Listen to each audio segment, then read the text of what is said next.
and hello everybody.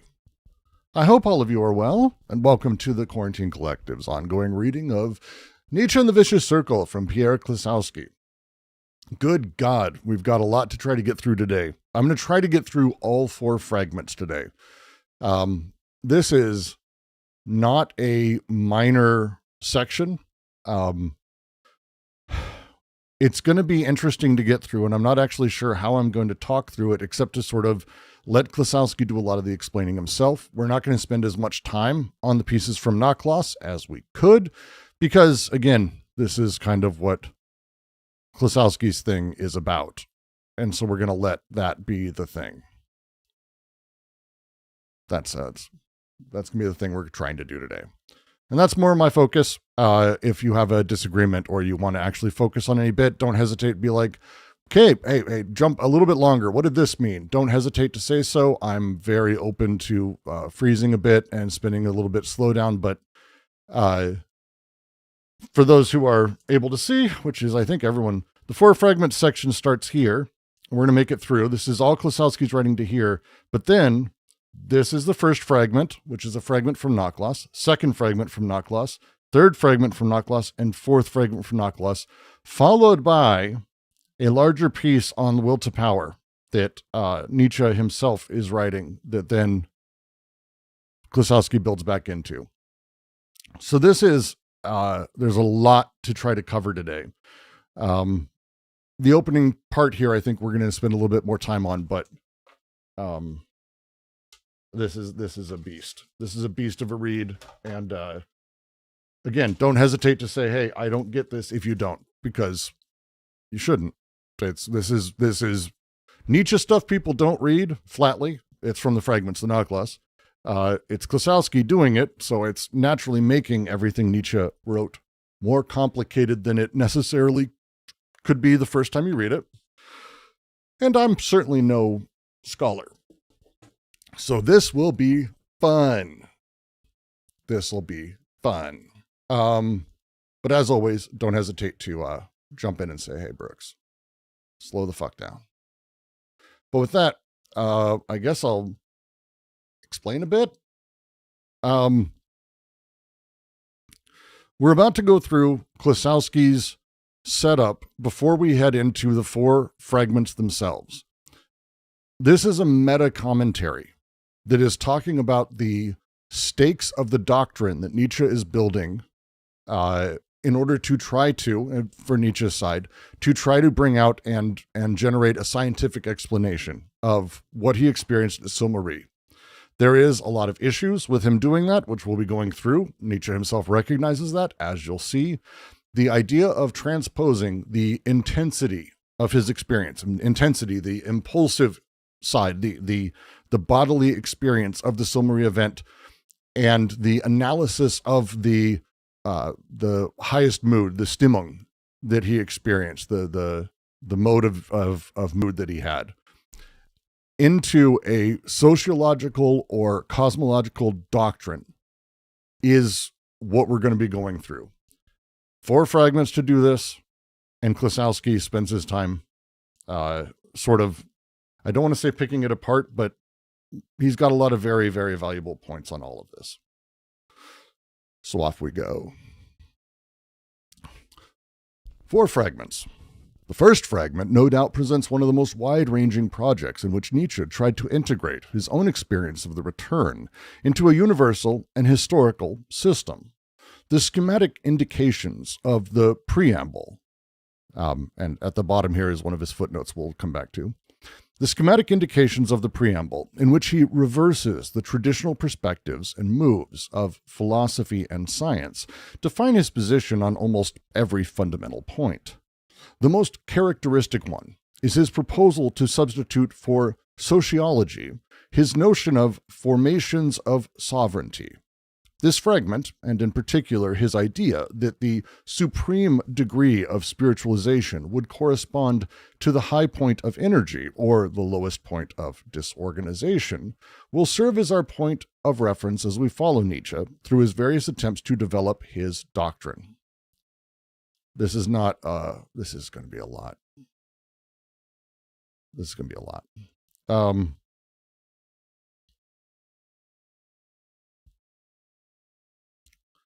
I don't even actually know where I'm going to fucking start.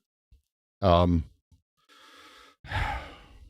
we'll make our way back through. I think that might be the best opportunity here.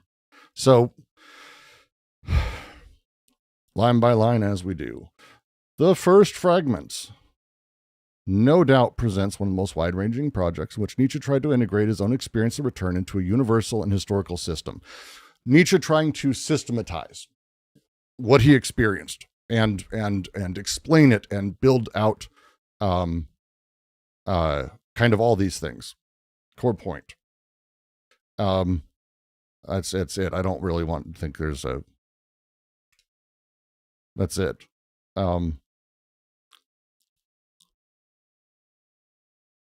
The schematic indications of the preamble, in which he reverses the traditional perspectives and moves of philosophy and science, define his position on almost every fundamental point. Klossowski is going to call, and you'll see when we get there why he's doing this, but he calls sort of this opening from Nachlass the schematic. Schemas, in the sense he's using it, which I think, and I think Klossowski agrees, is more the like Kantian sense, is about mediating between institutions and concepts. So a schema mediates the intensive experience. Yeah, it mediates the intensive experience and the conceptual claims Nietzsche is developing as he's doing this between what he had intensively as an experience, right? And the conceptual side that he's going to be doing it. Mandy Moorhole says, it's a long misunderstanding what Nietzsche meant by will to power. Nietzsche was actually a feminist making a pun. That is a terrible joke. I appreciate it. Terrible joke. It's a pretty good joke. The Jill to power and the opposite of Jack. It's not bad. It's not bad. It's there's probably a better way to write it, but it's not bad. The footnote here, and let's we'll go ahead and scroll down to it a little bit.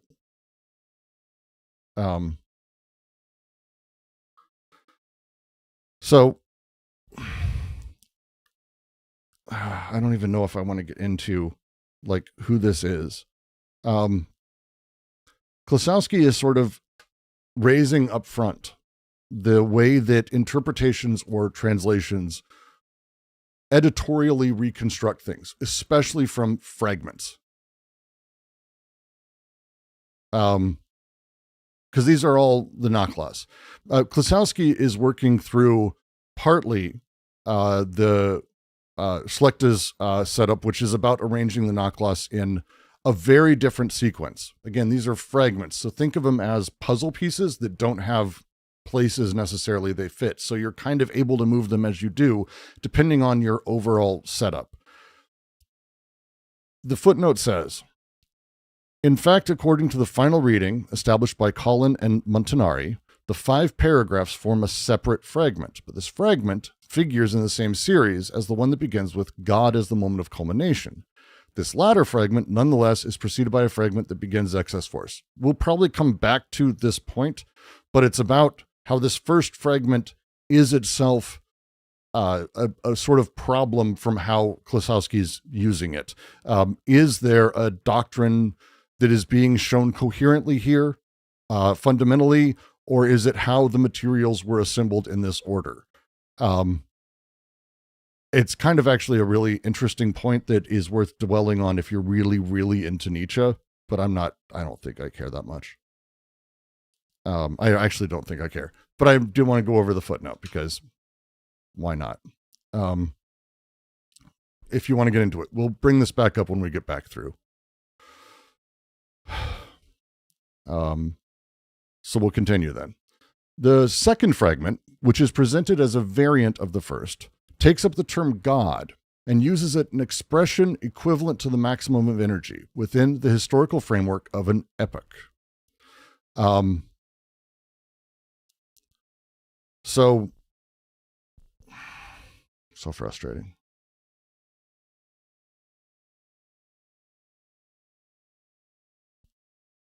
Yeah.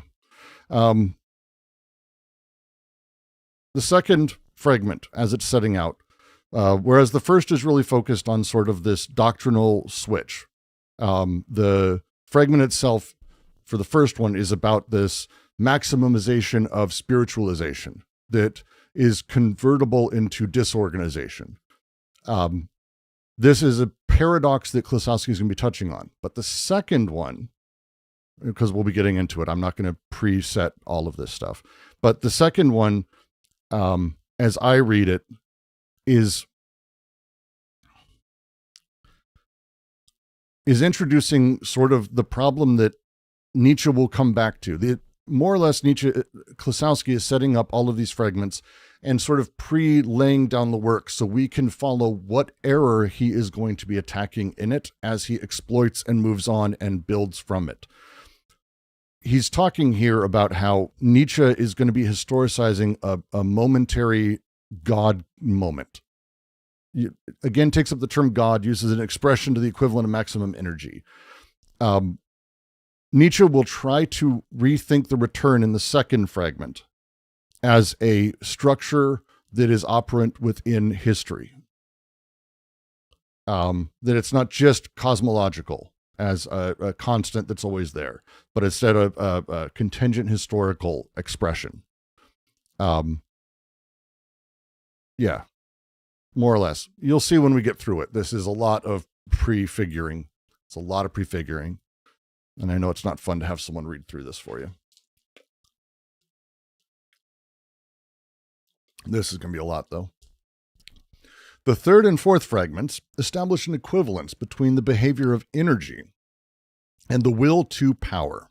They contain the most precise reference to the intensity of the soul's tonality in the experience of the return, but at the same time, they again pose certain difficulties with regard to the coherence of the doctrine Nietzsche wants to develop. Once they return to the level of human societies, which are formations of sovereignty, and once Nietzsche introduces a notion of will to power as manifested in organic life. For in the latter case, the will to a goal and a meaning, which is necessary to the power of sovereign formations, finds itself in a discordant relationship with the absence of a goal and a meaning that characterizes the behavior of quantitative energy, more particularly the very sign of the vicious circle as eternal return. In effect, if the will to power lies at the origin of every manifestation of existence and is subjacent to any and every aspiration, we can no longer speak of either a goal or a meaning in itself. An action due to a relation of forces suppresses the very notion of cause and effect. Quote, there are only the consequences of something unforeseen, and because something can be calculated afterwards does not mean that it is necessary. In this case, a goal is reached only by combination of random events. The third and fourth, I think this is actually a really nicely sort of clear setup for what's coming. Does this make sense as I'm going through it? Seems clean to me. Like as far as like what he's doing with the third and fourth and his critique of it. Because Nachlass is going to be following on and then Nietzsche is going to be building off of this. So these pieces are being used by Klossowski to sort of build it out. And he is saying, here are the issues Nietzsche is going to be running into and all these things as he continues to sort of attempt.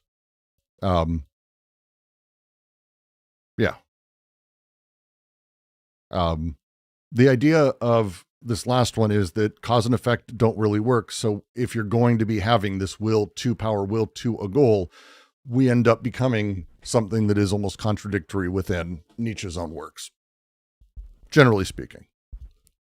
These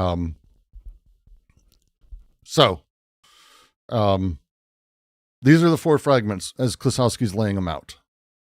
And in compressed form, right? I will try to they are double binds. You say this, but this between this is the challenge of expressing this more generally that Klossowski's running into. Not sure how cause is suppressed here. If something is the result of the collision of two forces and something calculated afterwards is seen, it isn't that it's cause and effect. Cause and effect is one cause to direct effect. The simplest version of this is a marble hits a marble, pushes the marble. That we can calculate a result doesn't mean that that result is necessary. There are only the consequences of something unforeseen. Because something can be calculated afterwards does not mean it is necessary. In this case, a goal is reached only by a combination of random events.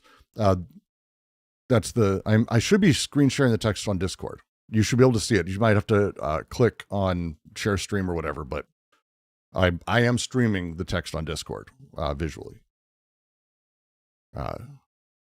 So you might have to click on my face or watch stream or something. It's weird. Discord does weird things a lot.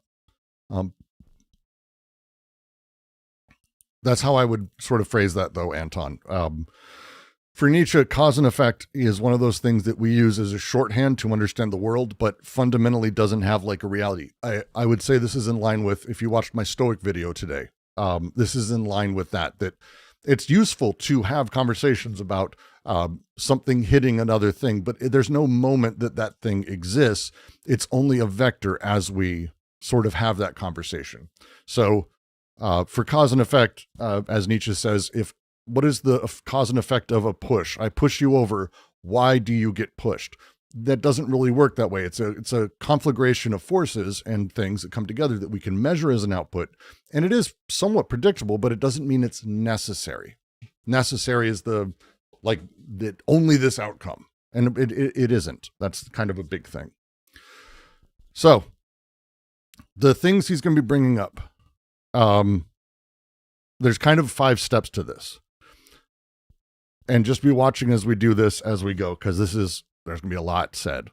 The return itself is irreducibly an intensive event. We've gone through this. Nietzsche agrees with this. It is irreducibly an intensive event.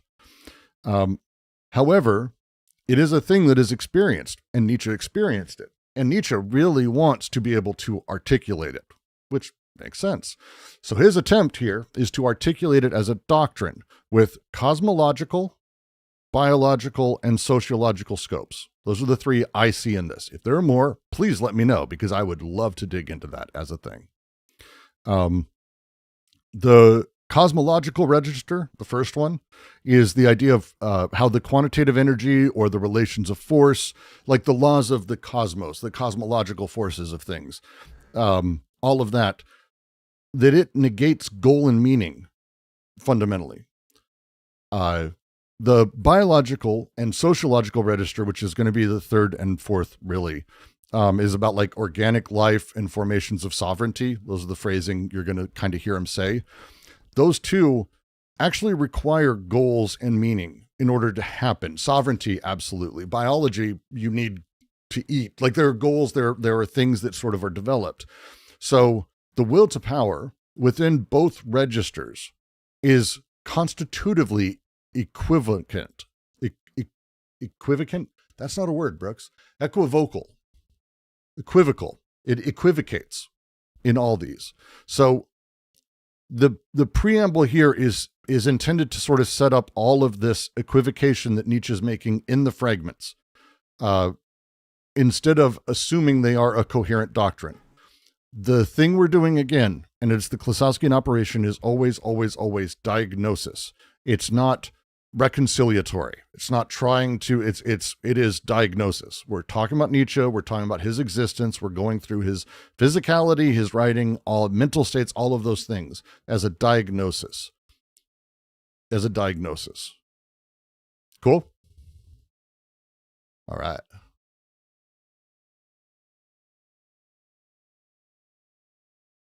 Everyone good?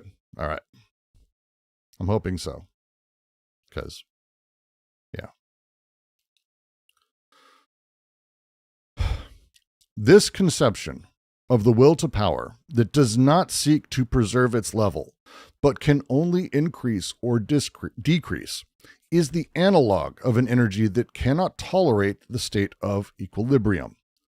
What is the goal and meaning of this will? To always remain the strongest, Now, if it increases, it must destroy its obstacle. If it exceeds its agent, it will destroy the agent. That is, the agent will no longer be able to bear it. This consideration is the result of the same remark. Power does not lie in self-preservation.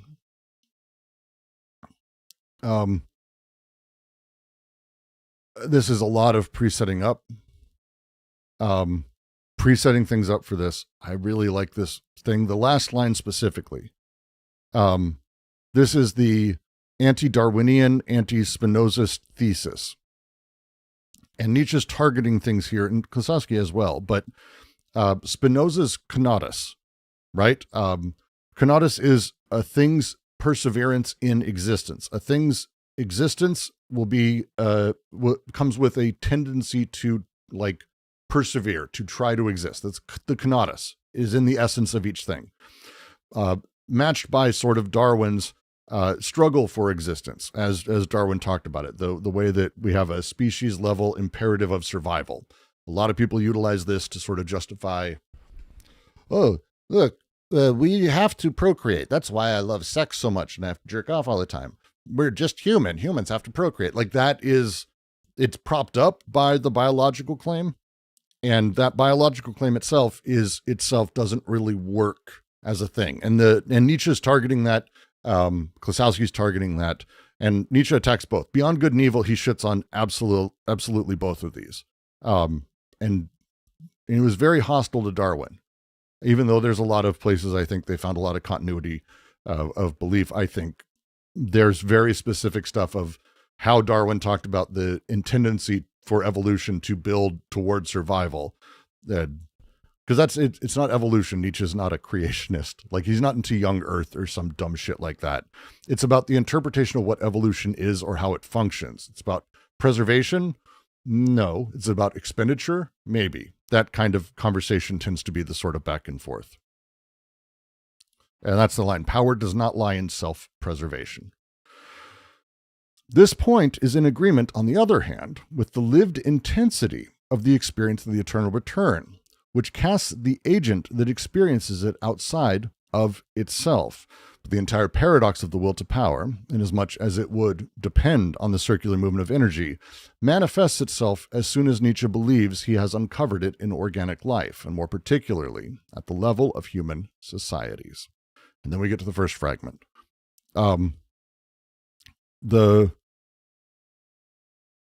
point in agreement on the other hand, the lived intensity of the experience of eternal return, which casts the agent that experiences it outside itself. That's this opening here. Sorry, I should be fucking highlighting. I'm just not up for the job today. Lived experience of eternal return, which casts the agent experience outside of itself.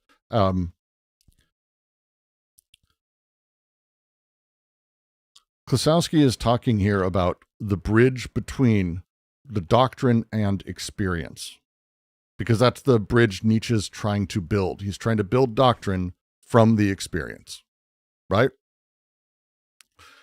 The anti-self-preservation thesis is very much controversial for a doctrine, but it is phenomenologically corroborated by the experience of the eternal return itself, right? The agent exists outside of itself, is cast outside of itself, which is a structure of ecstasy, of external existence. And this is a very unique line. Suspended vocation for Klossowski, if you ever want to read more on that. But it's a very specific line and direction to keep in mind. The other bit here,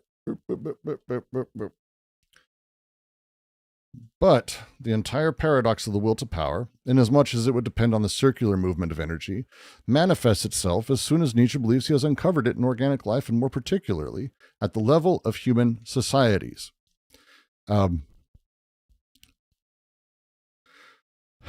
Klossowski's move is basic here.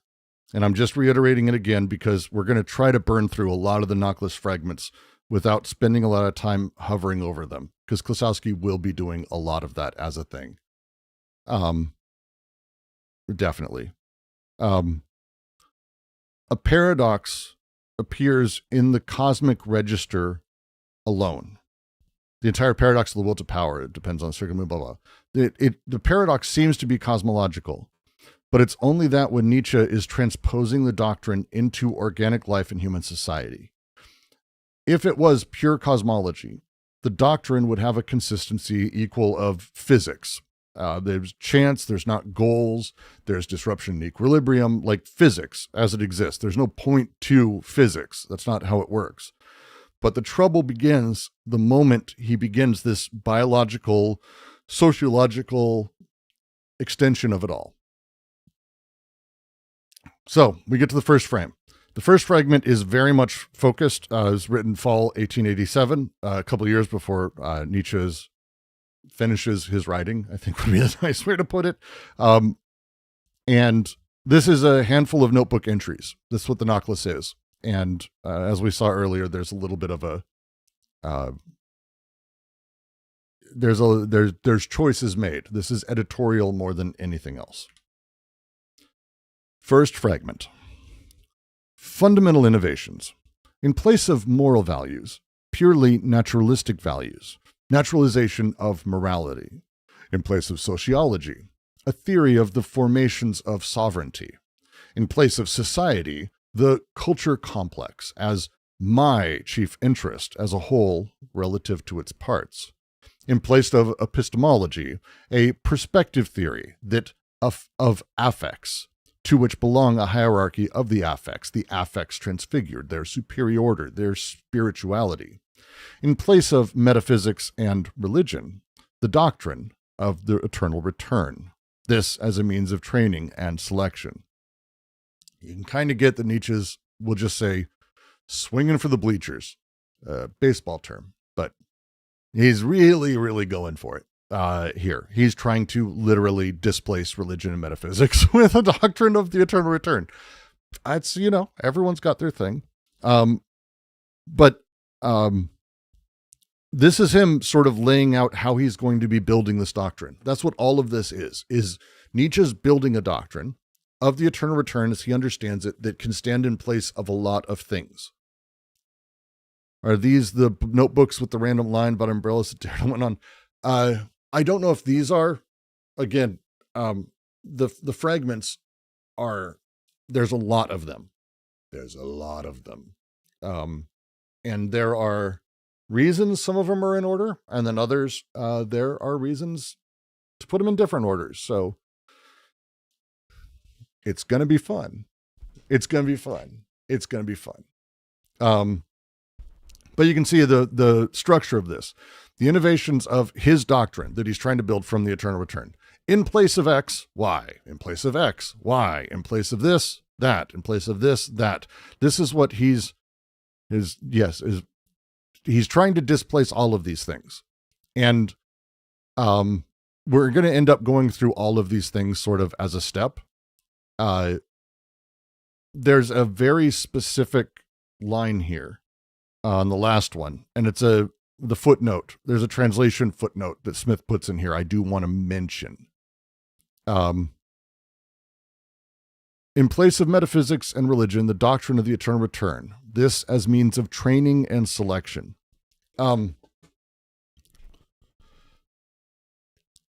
Smith is up front. The word in Nietzsche's original writing is, and Klossowski's just putting it in, is Zuchtung, which is breeding.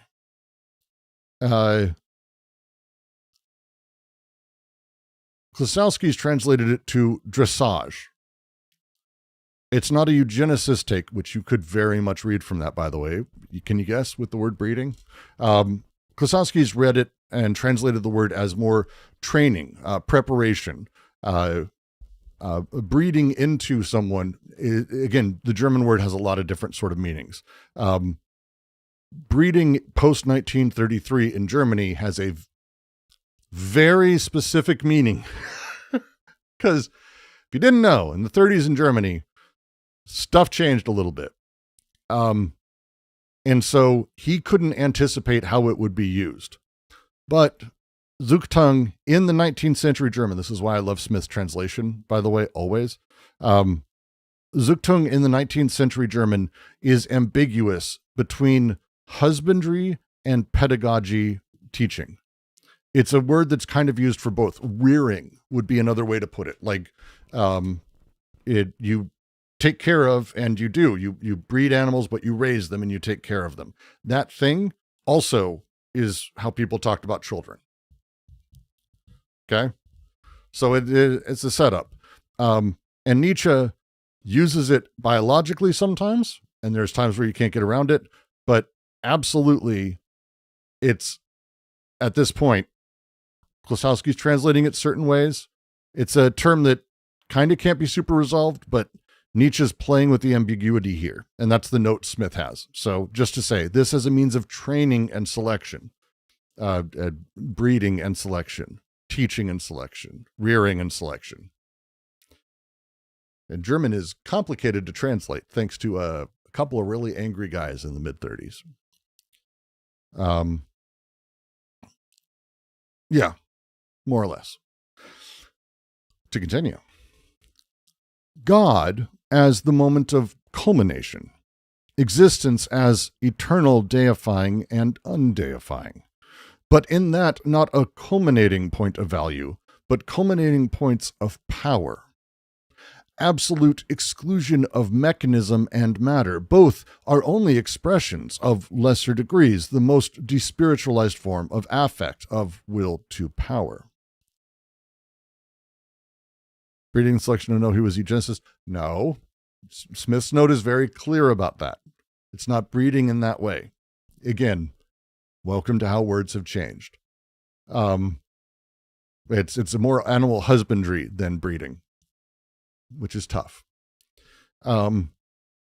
Retreat from the culminating point in becoming, the highest spiritualization of power on the most slavish ground, to be represented as a consequence of this highest energy, which, turned against itself when it no longer has anything left to organize, expends its force on disorganization. A. The ever-increasing conquest of societies and subjection of them by a smaller but more powerful number. B.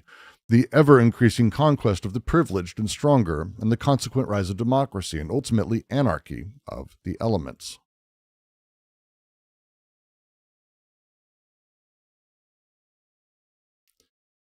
Upfront with God is a hell of a thing after saying getting rid of religion. There's a couple things that stand out on the phrasing of this that I think carry through the paragraph that are worth going through. And it's a lot. The first is the phrasing in the moment of culmination, the moment of vision. This is Heidegger's, like, one of his most important. Heidegger really loves this line, the moment of vision. He plays with it, this being in time. It's like my brain clicks back to it. The phrasing around deifying and undeifying, to talk about them at once, existence as eternal, deifying and undeifying. This is the vicious circle, by the way. The God of the eternal return is not the dead God of Christianity, and it's also not a returning theistic referent. It's a name for the movement of the intensification itself, the deifying and undeifying. I know I'm hinting a little bit. It's tough not to at this point. But in that, not a culminating point of value, but culminating points of power. The distinction is important here, right? Value is a implied fixity, okay? Not a culminating point of value, a leaderboard of life, basically, like culminating point, but instead culminating points of power, purely intensive things here, not categorical, quantified things of value. Value is not the same thing as power. Nietzsche's rejecting here like an axiology in favor of intensities. And this is very much where Klossowski's going. Maybe domestication is a good translation.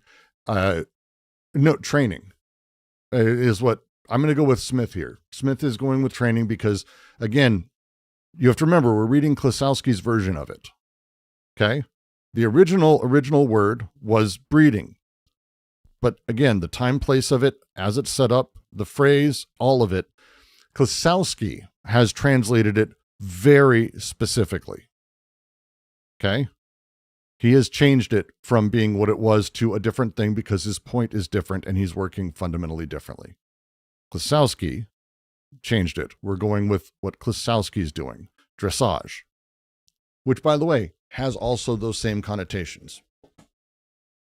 It does. But we're going with Klossowski. That's why the note's there. Move the fuck on. Absolute exclusion of mechanism and matter. Both are only expressions of lesser degrees. The rest of these, I think, are really sort of on their own, except for A and B. I want to go through.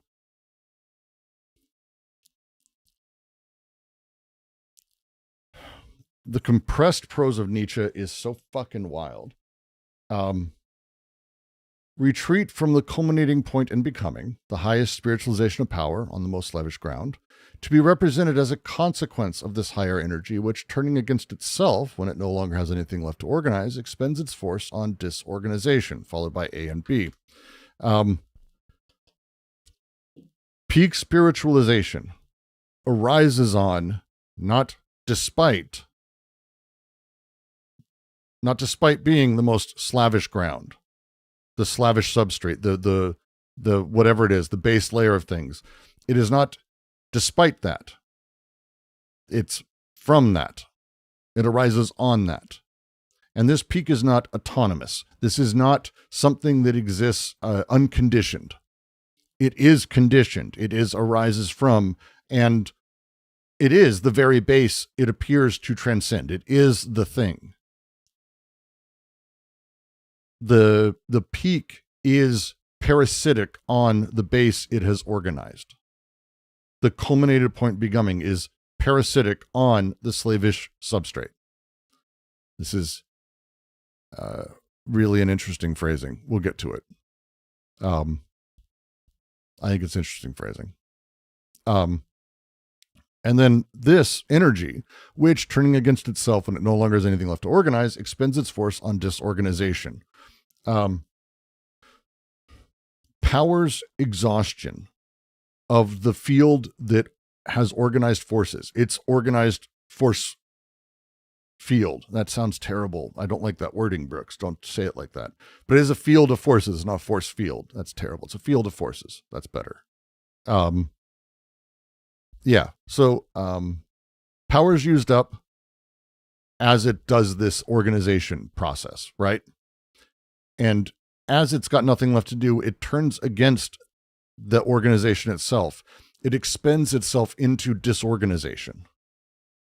More or less. Call field of forces a phase space generally. Well, I'm using the words that are here, Reed. It's going to be tough if I start jumping around registers. Colley says, are the intensities synonymous with impulses? Yes. Ish. Intensities are the experience, impulses are the force of them. Yeah, impulses have intensities might be better. Again, it's not to get too doctrinal. That's kind of the point, is we don't want to get too hyper definition here because we're talking about very specific things. We're not talking about very specific things. The opposite, Brooks. We're talking about things that don't necessarily have words within the code of everyday signs in exactly that way. It's not vibes, but it's close. It's vibey. But that's what we're getting at. Nietzsche's trying to make it not vibey. We've got to make it, this is the thing. We're going to do this. I'm going to make a fucking doctrine out of this shit. And that's kind of the thing. And then he goes on, and the A and B here are not sequential things. It's not like A, then B. He's talking about kind of this weird simultaneity that happens. And the first is the ever-increasing conquest of societies. Let me highlight the ever-increasing conquest of societies and subjection of them by smaller but more powerful number, oligarchies. Okay. The way that things seem to go to one of many few kind of weird oligarchical thing, followed by the ever-increasing conquest of the privileged and stronger by the consequent rise of democracy and ultimately anarchy of the elements. So the first is like, and again, there's a simultaneity to this as he's talking about it. There's the oligarchic and the anarchic. That's what he's saying, sort of one and the other are happening at once. Nietzsche is reading his politics of the day, and I think ours. I think you'd have to argue me really hard in order to convince me otherwise. But we happen to have this weird thing that simultaneously produces this oligarchic capture of hierarchical space. Handful of people that have the most power. Everyone else is fucked. But also the anarchic dispersion of power, the dissolution of that hierarchy, the push to democracy. There's this tension right here. These are not, for him, two opposed possibilities, but instead they're forces of the same core event of disorganization / organization at once. Yeah. Yeah, I think that's fair. Yeah, and so he continues from that point almost exactly, I think. It's not dialectic, Diane. It's close. It sounds super close, but it's simultaneous. It's not a self-contradiction. It's not a contradiction within the system. He's not seeing it as two things that happen sequentially or in opposition to each other. They're part of the same process. The way that you could say water flowing downhill is also working against itself uphill. I mean, yes, but it's all the same process as it moves. Excess force in spirituality, setting itself new goals, but by no means merely commanding and leading on behalf of the lower world or the preservation of the organism, the individual.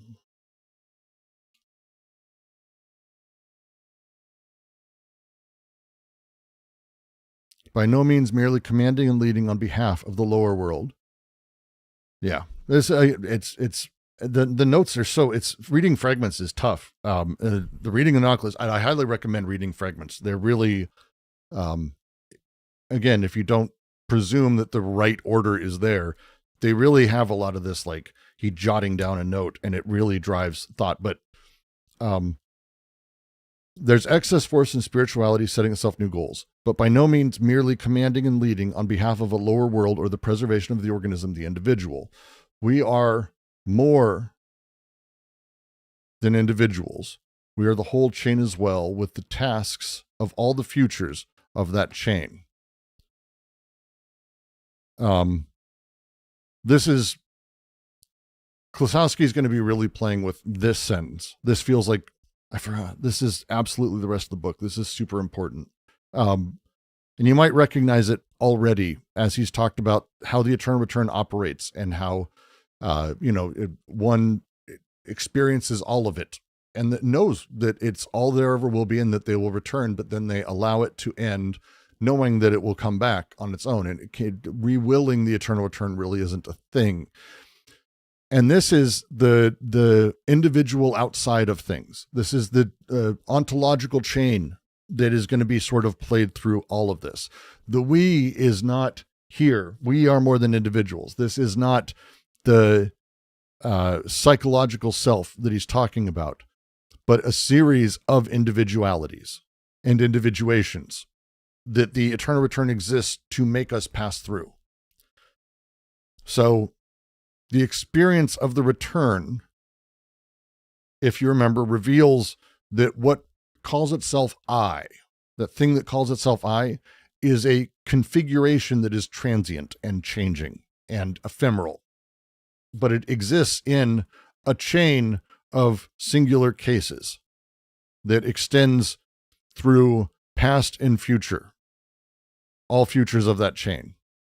So it's not an individual's tasks with all the tasks of the future of that chain. It is the chain's tasks taken up through the individual. Yeah. God, sometimes I wonder if I'm like making any fucking sense. It's overly complicated. That's okay. It's supposed to be, I think, at this point anyway. By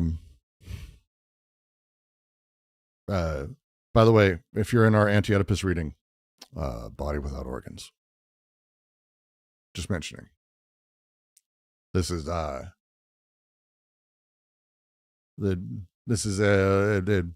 playing with the same stuff, I think I would phrase as a thing.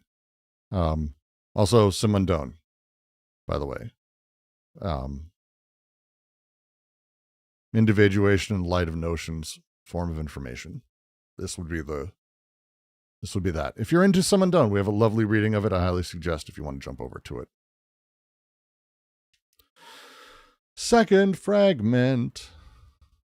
The super royal we? No, not talking about egos here. We're talking about maybe super royal. Actually, you know what? Super royal we maybe. James, that might be actually not a bad way to put it. Super royal we. I kind of like that. I like the phrasing of that. Second fragment.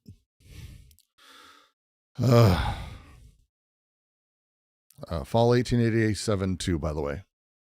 It's about all the same time. These fragments are all from the same sort of jotting down and sort of manic situation Nietzsche was in at the time.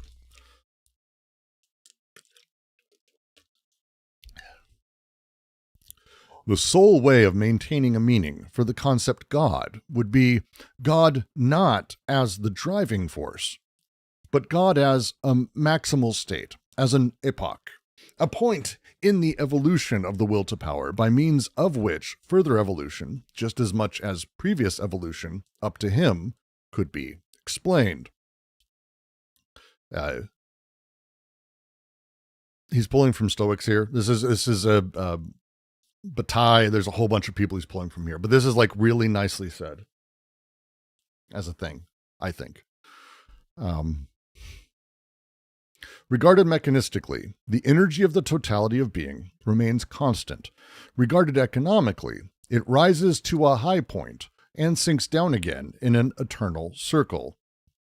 This will to power expresses itself in the interpretation, in the manner in which force is used up. Transformation of energy into life, life at its highest potency, thus appears as the goal. The same quantum of energy means different things at different stages of evolution. Beautiful.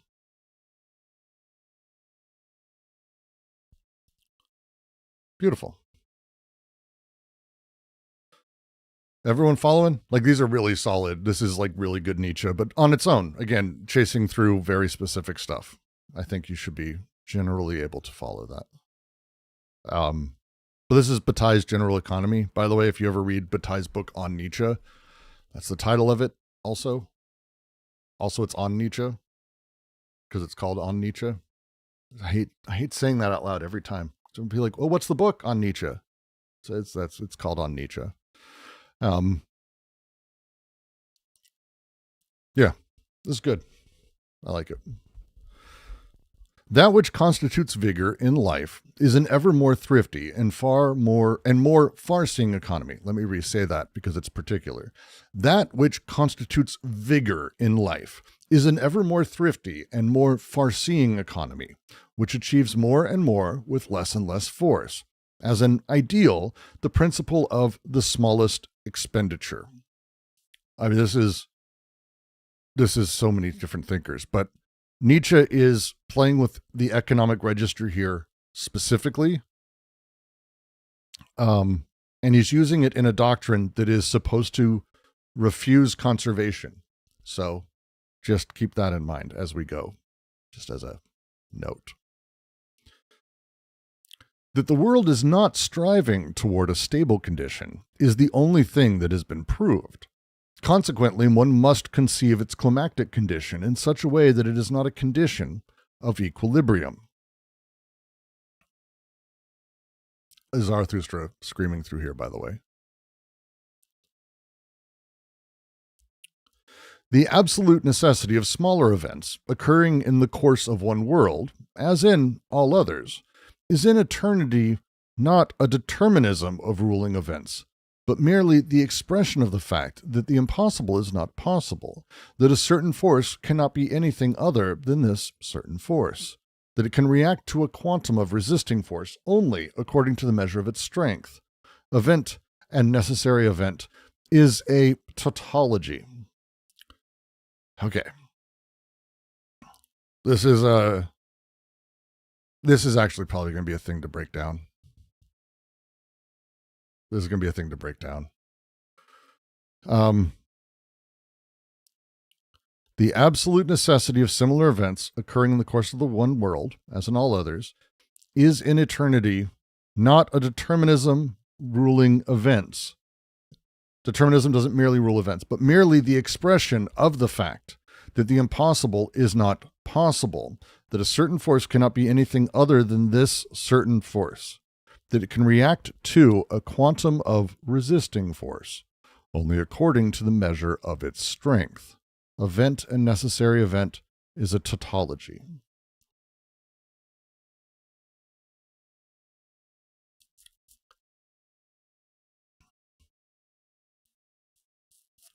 Okay.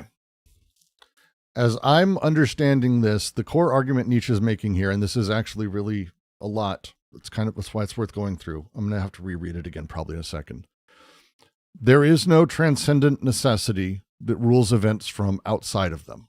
There's not a law of nature, for example, as a thing. Well, the laws of nature say this. It's not from the outside. It's our layer on things, how we understand them and make claims, but there's no ruling of those events by these laws of nature.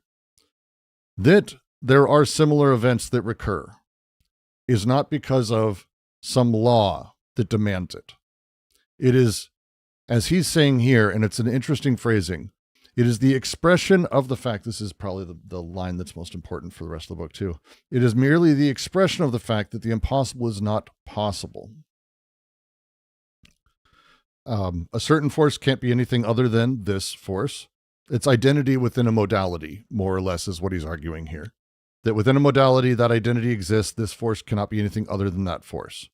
A force is only what it is. I hear someone, please. Sorry, are you hearing me okay? Yeah, please, New. Okay. So basically, the idea here, if I'm understanding it correctly, is that hold on, let me think. It's not that everything happens for a reason. That might be sort of the naive version of this, that you might say that everything happens for a reason, right? But here, sorry, I'm a bit nervous. My voice is starting to break a little bit. I'm sorry about that. No, you're fine. You're fine. You can relax. Go slower. No one's rushing you. Trust me on this one. Okay, thanks. Yeah, I'm gonna take a moment to breathe, if that's all right. You're good. I need to reread this like a dozen times anyway. Yeah. Added. So of course, obviously here, we're not doing that move. We're not saying that everything happens for a reason. We're saying, because that would be like a model, we're saying that everything has, maybe we could say that everything, happens according to the laws of physics or something like this. But, in reality, everything happens as it happens. And that itself is necessarily what must happen, because it's, it's what happens. It's just there. It's just the reality of what the world is, if I'm understanding this correctly. That seems to be how there's no law that imposes on the world. Everything is because it is. That's what makes it. It's necessary because it's there, but it's not necessary because of any outside law of things. Because, and it's absurd to even, claim that there would be an outside law, because that would be something that would be a model that we put on into the world, that would be our way of putting on a framework into what is just there, the thing in itself. Yeah, right? It's everything is almost self-necessary by its own setup, by being what it is. Yeah, because that it just is what it is, right? Mm-hmm. Yeah. All right, thanks. Yeah, no, I think that's right, and it's it's almost that nothing is contingent, which is an interesting concept. Like in the Aristotelian sense, I mean, contingency. Things exist that could be elsewhere or otherwise. It's contingent in that sense. Nothing could be anything else because it is the thing that it is. Because that's the to put it, and I'm trying not to bring other thinkers in, but this is kind of how the actual and the potential work, the field of the actual and the virtual for Deleuze and for a bunch of thinkers. Things are what they are because they are. They're actualized, and as such, that sort of gets built into the virtual. It's a interesting sort of back and forth and continuous sort of becoming. But here he's being very specific that event and necessary event is a tautology, and that is a fucking crazy statement. That's straight up. This is Deleuze's logic of sense. This is for Baidu. He comes up with the concept of situation. To get away from event, because he distinguishes event from situations. It's an interesting sort of thing to chase. Again, we're going to be getting back through it. If you're losing it, that's fine. It is what it is. But at this point, we're going to be coming back. Don't worry.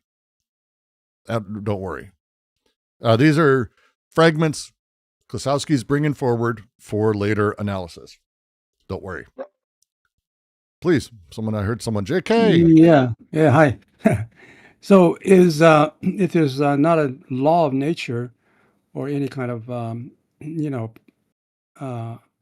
law that's outside of the process, but then what is the will to power? Isn't that a kind of a principle of determination? Or also the eternal recurrence? Isn't that a principle of determination? I'm not going to say no. These you're kind of prefiguring what's happening. What Klossowski's doing is bringing up these fragments to talk through where Nietzsche's attempt at a doctrinal play ends up becoming overcorrective or breaks itself. And I think what you're saying is this is not, oh, read this as truth. This is the way it is. This is Klossowski, again, continuing the diagnosis. So I think you're spot on. These things seem to contradict a little bit of what Nietzsche's written. We know he's written elsewhere. If you've read Nietzsche, you know that these things sort of are like, well, wait, how does blah happen? And also contradicts some of what Klossowski's saying. But that's that distance between what you're saying, like that. Let that paradox sit. This contradicts. Let that sit, because that distance is the point for what Klossowski's doing here. So, yes, I would say, if that makes sense. I hope that makes sense. Because we're going to do the third fragment now. Get ready. I'm going to up front sort of talk through what mechanistic theory is. Think of it as a crude physicalism or crude materialism. That's going to be the thing, sort of. I'm oversimplifying and I'm kind of analogizing, but it's just easier to talk about it as like a crude physicalism. All right. Third fragment. Critique of the mechanistic theory. Let us here dismiss the two popular concepts, necessity and law. The former introduces a false constraint into the world, the latter a false freedom. Things do not behave regularly, according to a rule. There are no things. They are fictions invented by us. They behave just as little under the constraint of necessity. There is no obedience here. For that something is as it is, as strong or as weak, is not the consequence of an obedience or a rule or a compulsion. I kind of like the phrasing here. 1 second. Thank you. Where are you guys going? Oh, nice. Give him a hug for me. So here I am curious. Like someone else brought up, so the internal contradictions of what we're doing here. Despite that, I do want to ask, like, is Nietzsche also, or is Klossowski applying this to the personal, the psychological part of it, that drives stuff like this? Are they tautologies as well? Yeah, so I would say that Klossowski's doing all of this again as part of his diagnostic method, where he's building all of this out. Nietzsche never published these for a reason. These are fragments of writings from journals that he was maybe gonna, maybe not, and so these are things that sort of are informing how he ended up because he did write after this, and he ended up writing some very specific things, not necessarily agreeing with X or Y, and even contradicting some of these things, like straight up. But he had these writings, he had these ideas, he still expressed them and pushed them out. And for Klossowski, this is the point of these 4 fragments in the order that he's putting them, is for us to be able to see the sort of process and be able to understand it against other writings and against later writings. The 3rd fragment, for example, is I want to say 9 months before Nietzsche cracked fully. I want to say it's in that last year of his sort of existence. And there's a lot of density in it and a lot of commentary. And again, he wrote a lot during this time that we do have, that he did publish, that he did, like, this is the expression of the thing. And so as we go through this, the whole point is sort of playing with this in a certain way. And that's like the 3rd here is going to be worth unpacking, because it is really interesting, and it does fit a lot of his critiques that he had before this and after. Again, keep the distance in mind, where he landed, what he was doing. We'll be getting to exactly what that means after this, which I'm hoping to be able to get to the last of the sort of little bits here, because there's a bunch to get through. Does that make sense? Still, just quickly, you can dismiss this if you want, but just like out of curiosity, do you think that here they are saying that the personal or the pre-personal drives, everything that happens inside people is also tautology, that drives just do what they do out of necessity? I wouldn't say out of necessity. I'd say that for him, he's saying if we look at things and we measure them, we understand them, we experience them, whatever it is, they become actualized at any point. We then create necessity sort of in their existence in that moment. These are the tautology. This is the, this matches a lot. The piece I put out today on the Stoics goes through one of my favorite jokes from Amos Smulyan, but then follows Deleuze through Logic of Sense, where this is this rings very much Logic of Sense-y to me. But it's the idea of how we create and talk about becomings as though they were existences. The example of dying is the one I used to start off the piece. There's no such thing as dying. Dying means alive now, dead later, probably. It's presuming a direction. It's presuming a vector. And it's doing so by necessity. That's how we do it. Necessity is the birth of these things. It's one of the reasons that the Stoics, who didn't believe in necessity in this way, would not say that someone has a scar because they were wounded. Or like, they were stabbed, so they have that scar. That's living in the past. It's telling a story. They would say that the scar is a has been wounded, which sounds so fucking pedantic and shitty to say, but it's staying here. There have been wounded. The body has been wounded, not was wounded. There's a difference. The thing I see that Nietzsche's pulling here is necessity specifically under critique, because necessity imposes false constraints. It creates and puts our world in a place where there is prescriptive forces. This is the way things must go, or the direction things are going. And it simply doesn't exist that way. Deleuze does this masterfully, I think, with Alice in Wonderland, where he talks about how Alice grows larger. but there's no such thing as a moment where Alice is growing. She's only the size she is, and we're comparing it to the size she will be. She is going to be bigger than she is now, and she is bigger now than she was. As such, we say she is growing, but there's no such thing as growing. Growing is an eventual thing done across temporalities. And that necessity that we've added in that language, where she is growing, therefore, she's like, we know the direction, we know the setup. It doesn't exist. There's no agency, there's no compulsion, there's no demand outside of the immediate, imminent relations of force that are actually at play. And that's what Nietzsche is talking about here, but from the position of force, not even from the position of linguistics, which I think he has elsewhere. Because when we talk about, Alice is growing, it's either that we're doing it from necessity, or even worse, we're doing it from law. The law of X presupposes, and that's kind of what this paragraph's about, the necessity and law distinction. Law lies by pretending that there is a domain that obeys laws. This is a problem, I would argue, in America politically currently. This idea that laws fucking matter beyond the force exerted to enforce them. But the idea that people will do what they do because of laws, or that there's a law of nature that says this will always happen. As if there's an obedience, it would presume that there is this thing that obeys, which means you could disobey. That's what law means. Laws would be, with the physical world, the law of gravity means that, that's the law. It means we can disobey it. It presupposes that there is a latitude that can be violated.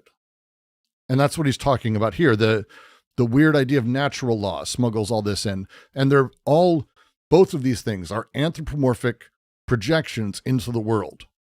One is the political judicial sort of being pushed in, and the other is sort of the way that linguistics function. And it's anthropomorphic as a thing. And we have this sort of regularity that is imposed and then experienced, and we claim this is constraint when it's not. It's not constraint. This is, again, building towards resentment, the way the forces work and all that. And so he's just straight up taking on the idea of natural law and necessity here fully. So does that mean that if it's not determination by necessity or law, then it could be a determination by chance or transgression, right? Yes. But no, maybe if you mean that's his critique, because he doesn't believe that there is a way to break the law. There is no law. The law and necessity are lies that give us emotional investment either in the outcome that we're expecting due to necessity and repetition, or that law gives us the belief that it's obedience or constraint that's making us do a thing. But instead, we did the thing because the thing was done, and the forces sort of coalesced there. Things do not behave regularly according to a rule. That's why he has that phrasing there. Things do not behave regularly according to a rule. There are no things. They are fictions invented by us. They behave just as little under the constraint of necessity. There's no obedience here at all. And this is the closest to like the plane of consistency in BWO that we get. And I really find this really a moving like fragment actually myself. But that's what he's sort of playing with. There's no obedience. For that something is as it is, as strong or as weak, is not the consequence of obedience to a rule or a compulsion by necessity. Things aren't what they are because of a rule. They aren't stronger or weaker because of a rule or because of the compulsion or necessity. But can't we say, this might be kind of out there, but can't we say that it says above that event and necessary event is a tautology? When we say that, does that not become its own model, its own framework, its own rule, its own law? Yeah. That everything happens as it happens necessarily or tautologically, I guess. What's the difference between like a tautology and necessity here? To me, it feels strange. We'll get to that. Like that's going to be a major point for Klossowski. I would just quickly say the point of it saying it's a tautology is a way of dismissing it, not of using it. The idea of event and necessary event, these are tautological at best. They're not determinate, is sort of his point. They're yeah, it's a little bit different. But we'll get to it. We're still only in the third fragment. And then we've got a lot of Klossowski coming, and a lot of Nietzsche coming. Jesus Christ, I'm just looking ahead.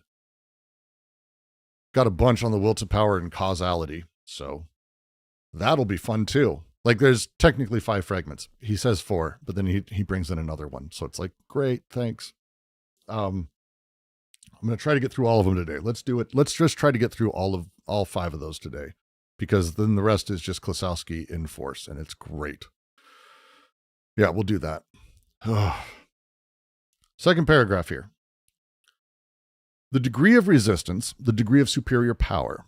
This is the question in every event. If, for our day-to-day calculations, we know how to express this in formulas and laws, so much the better for us. But we have not introduced any morality into the world by the fiction that it is obedient. This shit's useful. It's like Deleuze doesn't say we need, and the Stoics don't want us to get rid of the word, oh, that guy's dying.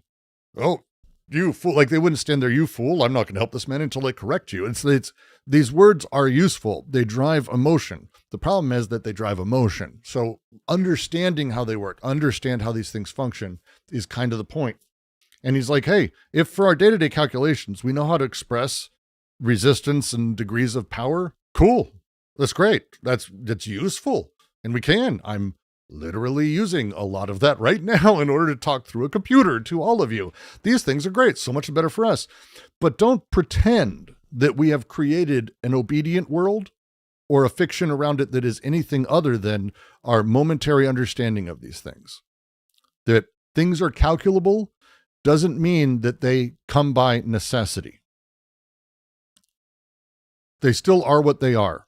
It's not because they're obeying a law or that they obey the calculations that we have. The calculations don't determine the outcome. It's our way to understand the outcome and try to replicate it. It is a impoverished version of the actual thing happening. But it's useful. Super useful. Super useful. Actually, here as well, you say the thing actually happening. What is the nature of that? Is the thing actually happening? Is it our subjective experience of the world? Is it something outside of ourselves? Like, what is the thing in itself? Is it unknowable fundamentally? Like, what is that? This is so. To respond, this is a fragment of an unpublished piece from Nietzsche that does not have that level of rigor behind it. It is talking through in this position, he's talking about, as I understand it, our way of measuring the world and creating laws of, for example, the law of survival of the fittest. This is what he's talking about. The way that science at his time, and I would probably argue still does significantly, they find out that these things repeat a lot, and so they call it the law of X. And with that comes a smuggled in assumption that these things are obeying the law. And you hear people phrase that, oh yeah, no, look, these particles obey the law of blank, or Steve's law, or Ohm's law, or whatever the fuck. They're not obeying a goddamn thing. It's our way of understanding what's happening. And that's more or less what he's saying. It's all of those things. So this doesn't go beyond literally what it's saying here. And it's what he continues with. I'm just going to continue because I think it's kind of to answer that. It works pretty well. There is no law. Every power draws its ultimate consequence at every moment. Calculability exists precisely because things are unable to be other than they are. And that's just the actualist ontology coming through Nietzsche, more or less. There's no dynamic thing awaiting crystallization. Everything is all that it does at the moment it is doing. Everything. This is extremely Deleuze later on, by the way. But I'm drawing too big of a line. It's also very Klossowskian. But this idea, every power draws its ultimate consequence at every moment. There's nothing else. It's just the thing that's happening across all of it. So he continues. A quantum of power is designated by the effect it produces and that which it resists. The adiaphorous state is missing. I know, I had to look it up. The adiaphorous state is missing, though it is thinkable. It is essentially a will to violate and to defend oneself against violation, not self-preservation. Every atom affects the whole of being. It is thought away if one thinks away this radiation of power will. That is why I call it a quantum of will to power. It expresses the characteristic that cannot be thought out of the mechanistic order without thinking away this order itself.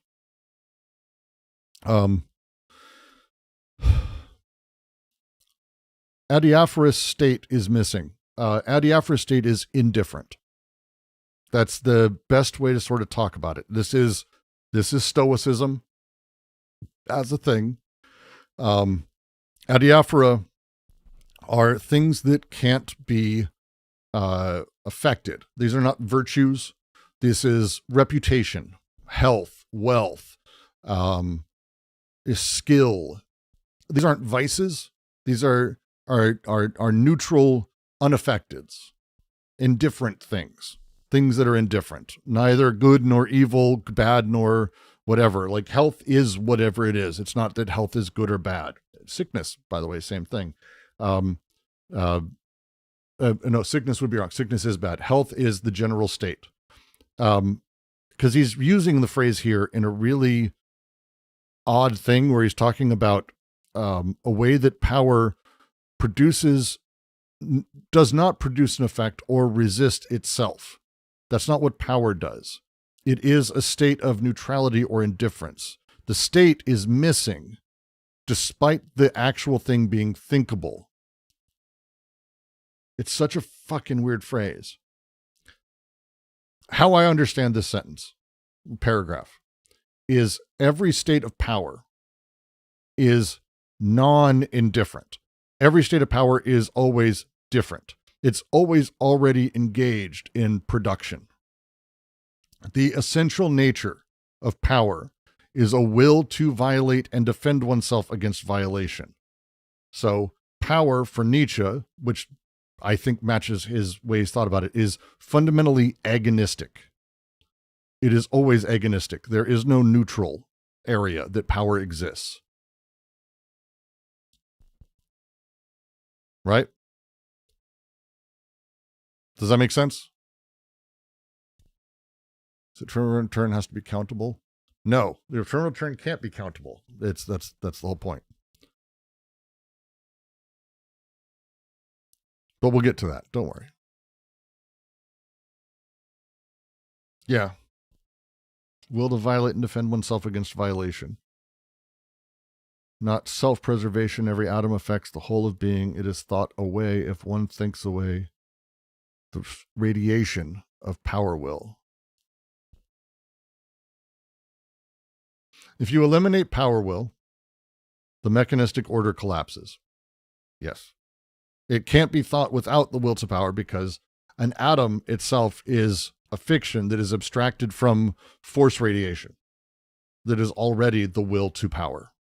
So Nietzsche's saying here the mechanistic hyperphysicalist, crude physicalism theory idea is actually just an incomplete description of reality that smuggles in the will to power or the force theory or any of those things under the name of atom or force or other things like that.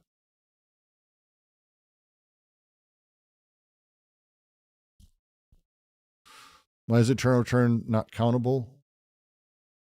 I mean, it doesn't do signification. Doesn't really do quantification. It's intensities. We'll get to that. Don't worry. We'll get to that. We're actually going to be coming pretty close to it pretty soon here. To try to continue, because I think, Jesus. A translation of this world of effect into a visible world, a world for the eyes, is the conception motion. This always carries the idea that something is moved. This always supposes, whether as the fiction of a little clump of atoms, or even as the abstraction of this, the dynamic atom, a thing that produces effects, i.e., we've not got away from the habit into which our senses and language seduce us. Subject, object, a doer added to doing, the doing separated from that which it does. Let us not forget that this is mere semiotics and nothing real. Mechanistic theory as a theory of motion is already a translation into the sense language of man. That's just so much better than I was saying it earlier. God damn it. God damn it. When Nietzsche, good Nietzsche. Sense language of man. That's just such a great phrasing. That would be that would be actually the thing I should have said earlier. I'm just not smart. It's a translation into the sense language of man. And as such, it creates subject, object, doer added to doing separated from that which it does. It's close to what I was saying, but that thing, the way that we have, and we speak of vectors, that, oh, this is happening, this is the direction, it presupposes so very, very much that just isn't in there. And he actually finishes it off. I should have pre-read this. I should have pre-read the shit out of this. Because this is just literally like, he's just going to make the point I was trying to make earlier, and he's going to do it better than me and show I'm dumb. That's okay. I have never pretended to be anything like Nietzsche. Because he finishes, so good. It's so good. We need unities in order to be able to reckon. That does not mean we must suppose that such unities exist. We have borrowed the concept of unity from our ego concept, our oldest article of faith. If we did not hold ourselves to be unities, we would never have formed the concept thing. Now, somewhat late, we are firmly convinced that our conception of the ego does not guarantee any actual unity. In order to sustain the theory of a mechanistic world, therefore, we always have to stipulate to what extent we are employing two fictions: the concept of motion, taken from our sense language, and the concept of the atom, unity, deriving from our psychic experience. The mechanistic theory presupposes a sense prejudice and a psychological prejudice. It's just really fucking great. It's just really well put together. The mechanistic theory, which is supposed to be, and it is crude physicalism, there's a lot crude materialism. If you ever see some STEM scientist guy who's talking about how the world works, Sam Harris. This is critiquing Sam Harris. This is critiquing any of those guys who have any of that dumb shit. What they're doing is that they are, as Nietzsche's saying here, and I don't care that these are fragments. This is just really good ways to say the thing. A lot of other people have written about and said as well. There is a double presupposition within their mechanistic view in a way that they can't sort of understand. The first is the sense prejudice, because the concept motion is part of our visual register, and it presupposes a moving thing, and also immediately explicates it in terms of our words, because that's the nature of how we've had to convert it. The second thing is the psychological prejudice, because the atom as unit, smallest indivisible thing, derives ultimately from our personal experience of the smallest indivisible thing, a unity of things, a ego fiction.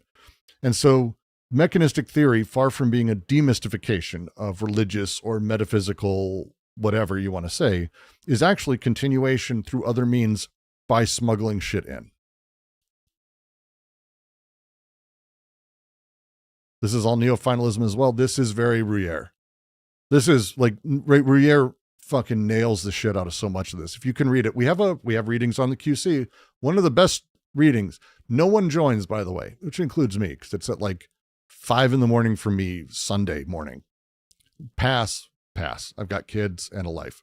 But the readings are on YouTube and you can listen to them, and they're phenomenal. They're phenomenal. Like ridiculously smart people. Actual people who really study this shit. There are 3 of you. There's no one's in that reading. It's always like 3 people, and I love it. It's like my favorite reading because no one joins, but everyone should listen to it. I can't recommend it enough. But that's kind of like Nietzsche's point here, is that we need unities to be able to reckon. But that does not mean we must suppose that such unities exist. Our words are how we communicate and understand the world. This is, by the way, going to be the thing for this fragment going forward. When Klossowski really gets his hands in it, we speak about things in order to understand them. Cool. Our words aren't meaningfully real or determinate of those things, but we cover them up a little bit as if they were. As if they were. Fourth fragment. And this one is from earlier, by the way. This one, as I figured out from my fragments, looks like this one's from summer of 1885. It's a great fragment though. But this is, again, the cosmological. Still, we're in that place of the cosmological. This is probably the closest he gets to being very explicit about that. There's a lot of assumptions about space here. So all of you have been saying, what about Riemann space? What about this? Nietzsche's about to make you happy, and then Klossowski's going to make you sad. The fact that a state of equilibrium is never reached proves that it is not possible, but in an indefinite space, it would have to have been reached. Likewise, in a spherical space, the shape of space must be the cause of external movement, ultimately of all imperfection. That force and rest, remaining the same, contradict one another. The measure of force as magnitude, as fixed, but its essence in flux. I'm not going to break this heavily down because this is interesting. This is not my jam as a thing. This is like way before Riemannian geometry had been even published. Okay. No. This is after Riemannian geometry, before Einstein, because Riemann was 1850s, right? Wasn't he? Someone help me? Because you keep talking about this shit, and I know we've gone over it before, but I'm not. It's not my bag. I need someone who's smarter than me. And I have a bunch of you here. Yep, 1850s is pretty much it. Yeah, Riemannian's before this, but this prefigures Einstein. And its actual applications were really nascent, and Nietzsche was pulling from a lot of things like that at this point. So Nietzsche doesn't say it directly, but how I read this is that, and his implication through this is going to be that the geometry of space itself is the cause of disequilibrium. There's a topology to existence foreclosing the state of equilibrium itself.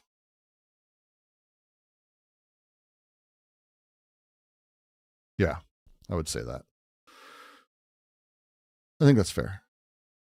Because that's the shape of space, blah, blah, blah, as he's phrasing. Go for it. Go for it. Yeah, so sort of related. I'm not quite sure how to phrase this. So, but I wonder, is there like philosophical analysis of how culturally this functions, or sort of socially it functions, that the physical sciences are so sort of dogmatic, and how that rigid thinking is forced onto the people that study this stuff, right? You think of like a physics teacher or something, if you bring up these metaphysical arguments to them, they're not going to like be able to even engage with it, Nope. And it's crazy to me, like, I wonder that process itself, how that gets ingrained within them, is there someone... I've got recommendations.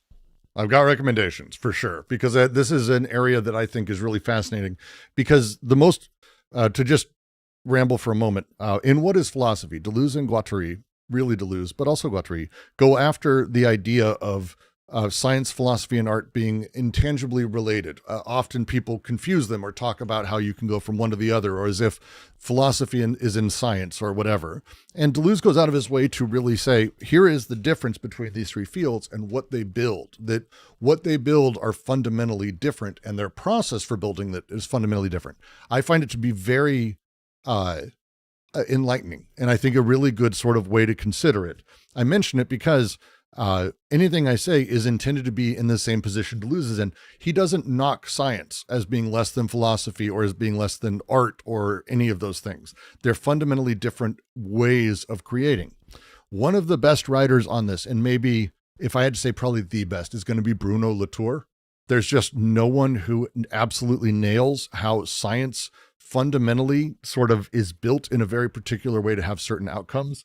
He wrote a book called Laboratory Life that it's opened the eyes of a lot of scientists, to say the least, but is very descriptive of how the actual scientific community functions. He does it like the kind of the joke of it, and it's kind of funny when you say it out loud, but he did an ethnology of science. He went and lived amongst them. That's what he did. He like lived amongst the scientists and like enjoyed time with them, went to work, like he did all of those things. And his critique of it and the process, he goes very deep into in a huge number of his works. And if there is a thing he's about, it's that specific thing, how we make that mistake of taking the words or the ideas or the measurements for the thing, and then how that compounds and brutally grows. It's really a fascinating critique of science in general. Highly recommended. Bruno Latour, Laboratory Life. He has a bunch of other books on the philosophy of science. Like, it was a major place for him. But he's probably top of my list. But also with that, I think you've got like Whitehead and a handful of others who do like philosophy of science. We've had a Kuhn reading here. There's interesting ways to sort of go about this that a lot of really good thinkers have sort of taken on. Yeah. But that distinguishing thing of how fundamentally philosophy works versus science versus art, I think What is Philosophy does an amazing job of that. Yes, so that's exactly what I wanted to ask about. In that, you say that these are different things, but to me, it seems that science exists under philosophy. I understand that's not really how it happens in the world, but philosophers can understand science, but scientists can't understand philosophy. Well, and then at the same time, would art then be above philosophy? Because because neither can understand, right? But can artists understand? And so they can understand each other, and that's kind of the point. It's not about whether or not they are interoperable. They are. Scientists build concepts in their own way. It's called sorry, the term is, goddamn it, my brain. Figura for the artist, for it's the measurement. What is it called? God damn, my brain. This is bad. What is Philosophy is one of my favorite books. God damn, Brooks, what the fuck are you doing? It doesn't matter. Scientists measure, and they build out measurements, and they do so in a way that actually slices that thing separate from all of physicality and the rest of the world and anything meaningful. So when you talk about temperature, it is an objective measurement where you've literally gone out of your way to normalize it. Like, what is the thing? We've removed everything else that could be affecting it. That's what temperature is. There's a lot of things that go within that. And as you learn what affects it, oh, well, we've also got this other thing, this other thing, this other thing. But each of those become their own measurements and elements. And those things are what you build together. And you have these like slices of the world that you see through these, basically think of them as graphs, an XY graph of like, here's a graph of temperature, but also with this and also with this. And through the layers of all of these elements, science is able to be done, and we're able to find rules and laws that are developed over time. But philosophy is about building concepts, and concepts play differently when it comes to how the field of them works and how they relate to each other. They may pull in ideas from science, but it's not the measurement on its own. In fact, very often it's the opposite. It's something that bleeds through. Deleuze is not the only one who's done this. Leibniz, for example, was literally a mathematician who used his mathematics and basically he invented calculus all the way through his philosophy. But it's not because he's doing like a philosophy of math. and he's not doing a math of philosophy. He's using those concepts to build in a different way. Art, through Figura, actually plays in a very different sensuous space, but also utilizes things from both of those in its way. It's a phenomenal functions. Thank you. God damn it. Someone finally fucking typed it. It's functions and functives and systems of reference in science. That's what you're building. Concepts for philosophy and Figura and figures for art. They can interplay, but they're different creations and acts of creation. And it's really an interesting sort of way to consider all those things. Because it's not above any one. Their relation to immanence is different, for sure, but it doesn't place one above the other. In fact, Deleuze throughout it, despite being someone who I think most people would presume puts philosophy above all, is actually very clear that like there's a weird cutting edge thing that artists and scientists do that philosophers don't. But philosophy touches a different thing entirely. It's really a good book. What is Philosophy is a very good book.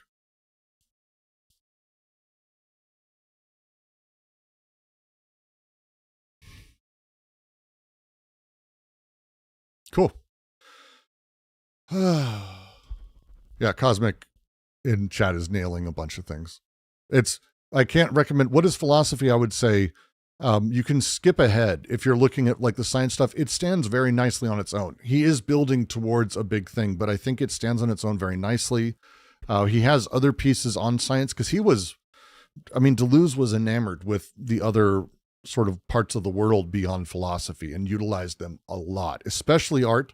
But science is like baked in. He's fundamentally a philosopher of logic. People don't get that. I agree. I think Corey Shores nails. He's fundamentally a philosopher of the logics of the world, in a different way, I think, than people think of logic.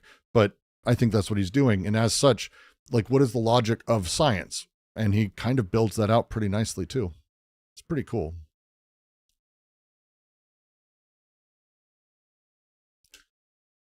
To continue the piece, though, I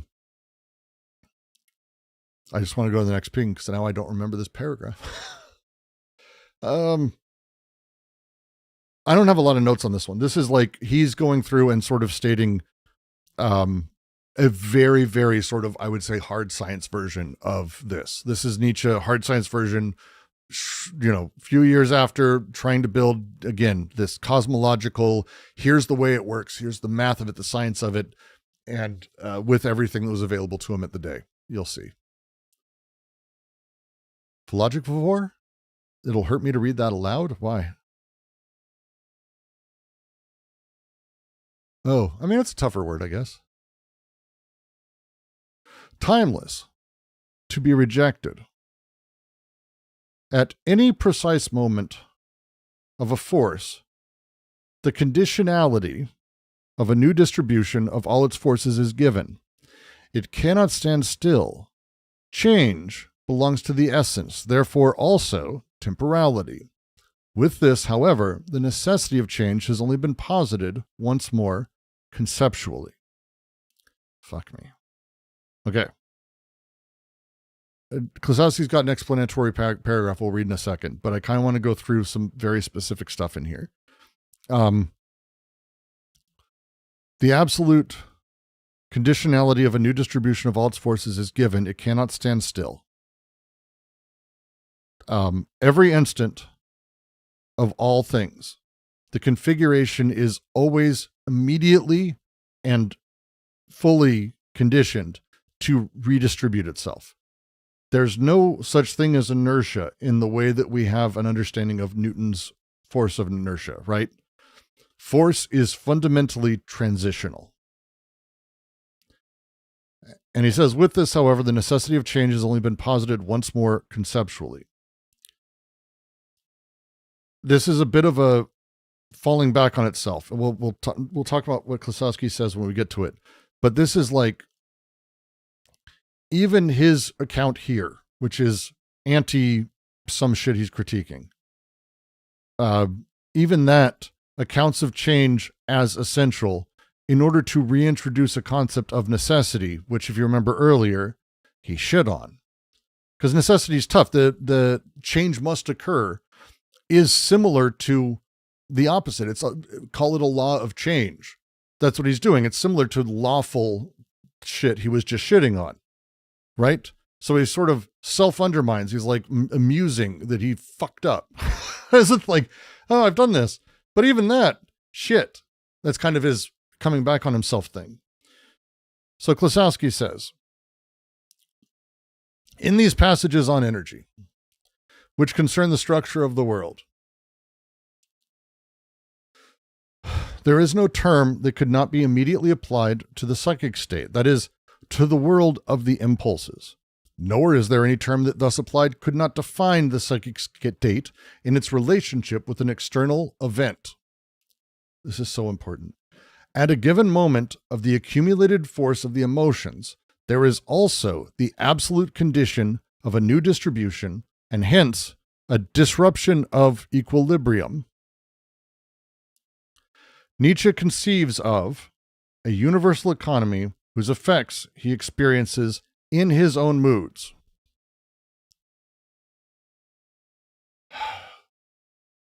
This is going to be a lot now. Because, did that make sense? Do you want me to go over what Klossowski wrote here? Maybe we can take a moment before we dive into kind of the rest of this is a huge Nietzsche piece. And there's a couple of footnotes that are kind of a lot. All right, we'll take a moment on this then. So while we've been talking about this clearly in the direction that Nietzsche's been talking, and he seems to be going on about energy as in terms of like physics or force. But there's nothing here that's like, hey, there's nothing here that couldn't also fit him. Right? Does that make sense? There's nothing that also doesn't fit him. In these passages on energy. That's the thing. It's also the psychic state, that is, to a world of impulses. There's nothing that could not define a psychic state in its relationship with an external event. All of these are self-reporting. That's what he's saying. He's like, this is like self-reporting. It's the experience of the actual external event. It's actually the energy of that. And this is the universal economy whose effects he experiences in his own moods. That's such a good line. It's such a fucking neat dude. Klossowski fucking just so crisp. I really like it. I really like that line a lot. But that's if there's a like, hey, here's the book again. How you doing? I'm Klossowski. After all of that Nietzsche going back and forth and our arguments and our talking, that doesn't matter. This is the thing. At a given moment of the accumulated force of the emotions, there is also the absolute condition of a new distribution and hence a disruption of equilibrium. So is Nietzsche talking about the energy outside of us or between rocks and what's in a battery? Or is he talking about the eternal return? By the way, spoiler. This is we're maybe he's doing it as a thing. This is a big deal.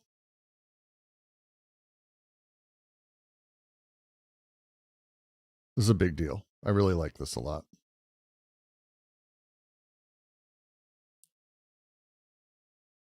All right. Let's see.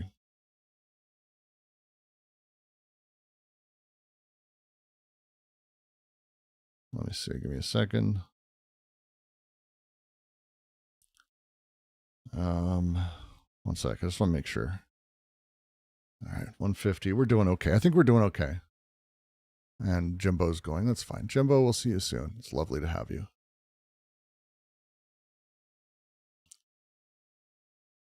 Okay. The fragment. Will to Power and Causalism. Spring 1888. Later stuff again. But this is maybe the extremely hard version of Nietzsche taking the will to power as concept and moving it into a cosmological law. Like he's trying to build a cosmological sort of rationality to it or setup for it. That's what he's doing here. This is also, by the way, Heidegger's biggest thing. So if you've ever been like curious about Heidi as a thing, or you've read Heidegger, this is where Heidegger really takes a lot of shit from Nietzsche, like a lot. I think this is the last metaphysician is this fragment. That's why he calls him that, I think. So there's a lot happening here that we may go into. Will to power and causalism. From a psychological point of view, the concept cause is our feeling of power, resulting from the so-called act of will. Our concept effect, the superstition that this feeling of power is the motive power itself. I know they're fragments. We're going to stop and do each one, though. We experience a feeling of power. And we take this, or what accompanies this, what comes along with this, is actually something else. And he's going to be saying it in a second. It's the thing that accompanies the event. He goes on, a condition that accompanies an event and is itself an effect of the event is projected as the sufficient reason for the event. The relation of tensions in our feeling of power, pleasure as the feeling of power, of a resistance overcome, are they illusions? Are they illusions? If we translate the concept cause back to the only sphere known to us from which we have derived it, we cannot imagine any change that does not involve a will to power. We do not know how to explain a change, except as the encroachment of one power on another power. I mean, that's a fair statement. It's a fair statement. I would argue that's a fair statement. Everyone following so far? We can't conceive of something that isn't power over crushing power. This is like transcendental character of the will to power. The will to power is not a fact about the world on its own, like as a thing. It's the condition under which change becomes intelligible to us.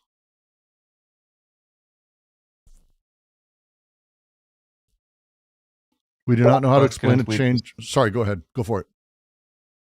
Couldn't we say that change is something else? Couldn't we say that change is the same thing becoming different, but still saying the same in some other way? Like something about something that has a stable identity is changing. Well, it still keeps the same identity. We still call it the same thing, but it changes somehow. This would be a question. Sure, we can do a lot of things. Like we can absolutely understand the stability underneath it. There might be a being underneath a thing that you might believe is stable, and as such, you might read this very much in that direction. Very much. Like there's an inner spirit that might be the thing. Literally Heidegger, by the way. Like absolutely, you can take from this a lot. But we'll be getting through kind of a few things here. But there's some very particular stuff. There's anthropocentrism happening here that we can't escape the form of our own explanations because we're giving the explanations and we exist in a very particular way. But it's also that we can expand this, that we can extend this out. The world just is the things we can explain, because there is no world in itself. To continue, mechanics show us only the results, and then only in images. Motion is a figure of speech. Gravity itself has no mechanistic cause, since it itself is the ground of mechanistic results. I like Nietzsche. I like this a lot. It's a lot, actually, said here. This is, I think, fairly crisp even today, which is kind of fun when you have like 150-year-old fucking commentary on science. Mechanics, physicalists, the measurements of things, the mechanics of things, is actually only ever showing results. It doesn't actually show causes. The formal mathematical, just to go back to what cosmic, because I'm already forgetting it, functions. Thank you, Chase.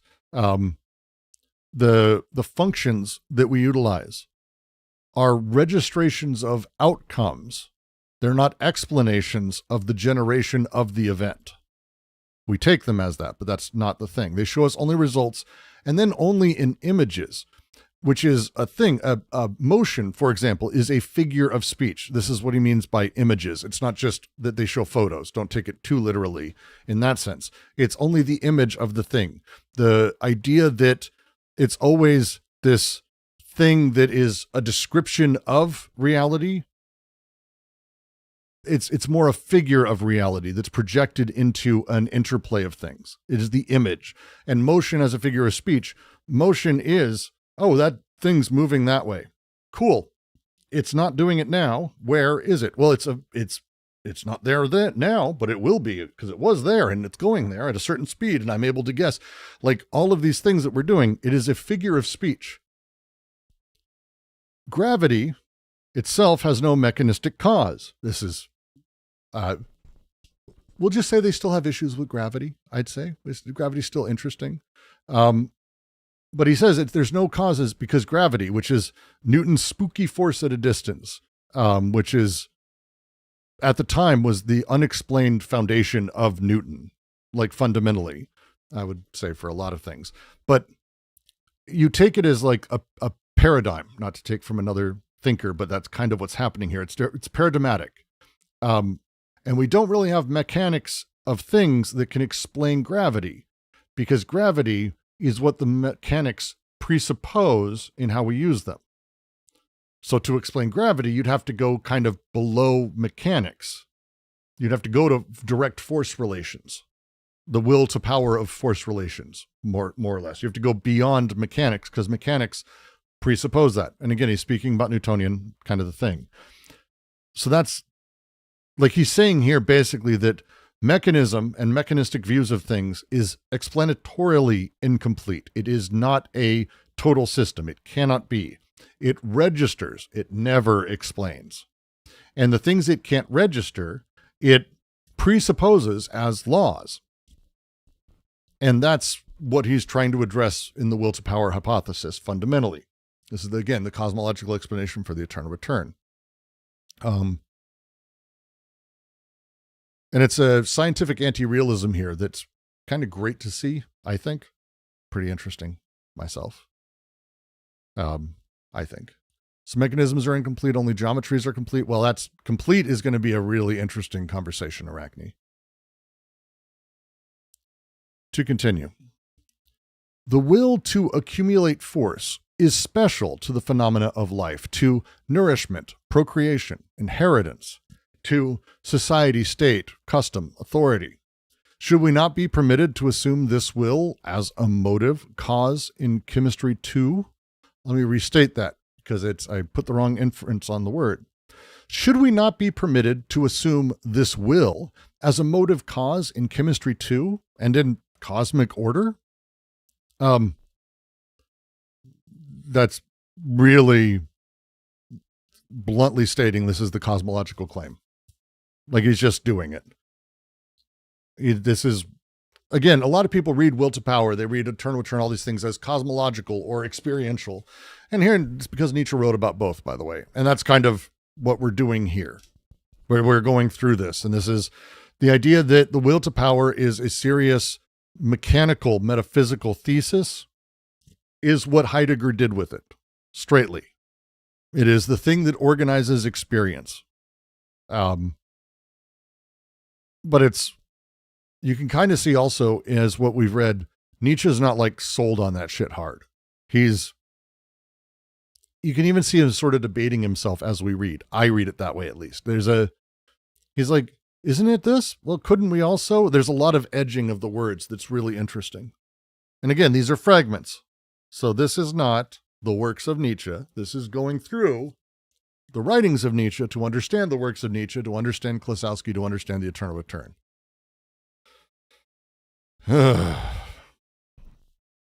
Just a question. Is the will to power a derivative of Schopenhauer's idea of will? It's a counter to it, but it's in reference to, for sure. Nietzsche hated Schopenhauer. Okay. Mm-hmm. He was an angry guy too. Big old mustache, angry guy.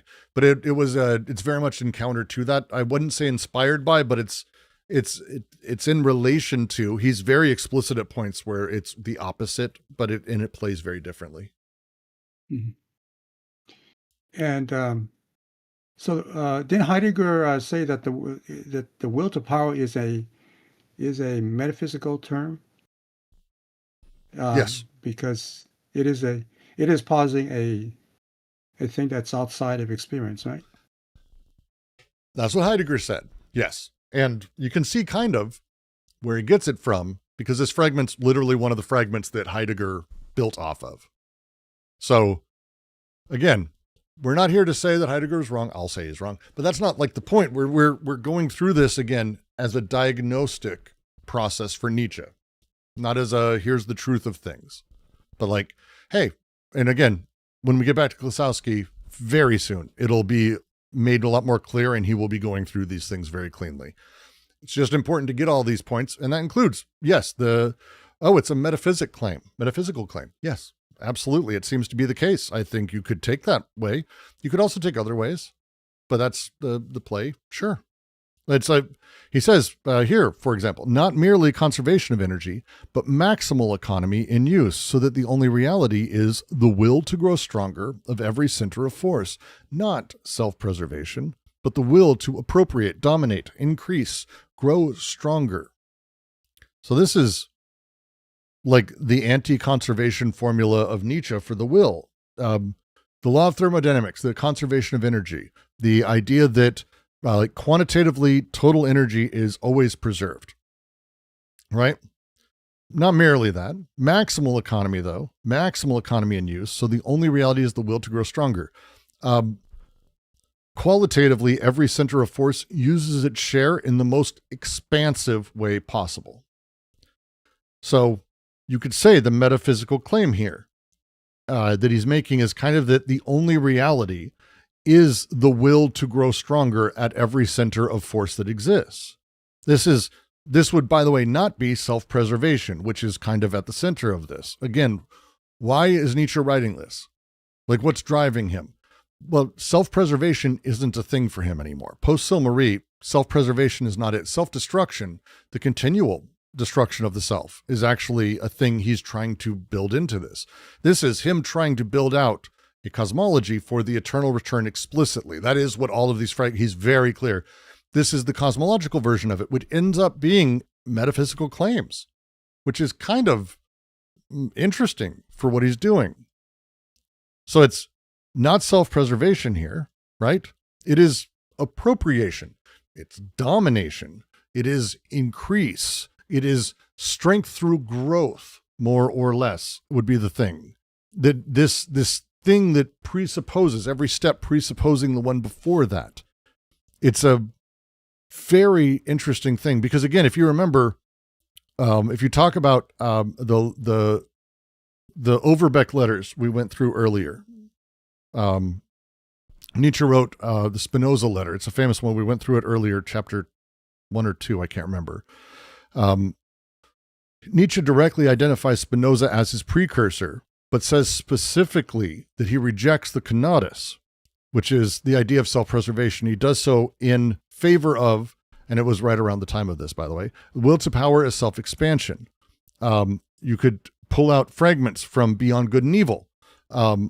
Self-preservation is only one of indirect and most frequent consequences of the will to power. In Genealogy of Morals, he says this kind of stuff. This is the cosmic will to power as a thesis being stated. We'll get to what that implies, but 100% that is the thing that seems to be happening here, or what Nietzsche tries to be doing. The possibility of science should be proved by a single principle of causality. the question mark's there, that's not me. From like cause, like effects, a permanent law governing things, an invariable order. Because something is calculable, does that mean it is necessary? Critique of scientific lawfulness as a thing, continuing from the third fragment, basically. If something happens thus, and not otherwise, that does not imply a principle, law, order, but the operation of quanta of energy, the essence of which consists in exercising power against other quanta of energy. He's just continuing the same point. Can we assume a striving for power, divorced from a sensation of pleasure or displeasure, divorced from the feeling of enhanced or diminished power? Is mechanism only a sign language for the internal factual world of struggling and conquering quanta of will? All the presuppositions of mechanistic theory, matter, atom, gravity, pressure, and stress, are not facts in themselves, but interpretations with the aid of psychical fictions. This is, again, just saying, this is very much continuing that. I'm going to keep burning through because this restates it a few times. Life, as the form of being most familiar to us, is specifically a will to the accumulation of force. All the processes of life depend on this. Nothing wants to preserve itself. Everything is to be added and accumulated. Life, as a special case, hypothesis based upon it, applied to the total character of being, strives after a maximal feeling of power, essentially striving for more power. The basic and innermost thing is still this will. Could we apply this to capitalism? I think I would avoid right now doing that because, again, all of this, just like the other notes, even though they may have resonated, they're speaking to something that I think we can sense and we're pulling from it. But it's very clearly what he's writing and what he's doing here is kind of the underlying point of what Klossowski's doing this. I think you can absolutely say that this is an early critique of what capital would be. Marx had the phrase, the laws of motion of capital, which he used disparagingly and as a joke, very much in the same way Nietzsche's talking about right here. Like, the law of motion of capital is that of growth and expansion. So the homology here with Nietzsche's will to power as accumulation is absolutely not a thing I could ignore either. Like, it's going to be, it's very much this.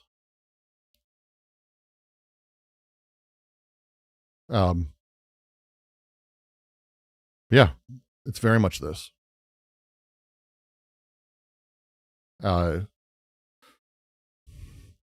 This fragment, in particular, contains in compressed form all the philosophical commitments that kind of came from the others. The first is there's a homology here as he's talking about it, and he says it fairly cleanly, of like the inner and outer world, the cosmic and the psychic world. He goes through the process of the translation to the semiotics of man as a thing. The anti-conservation hypothesis, fundamentally, it's very clear here.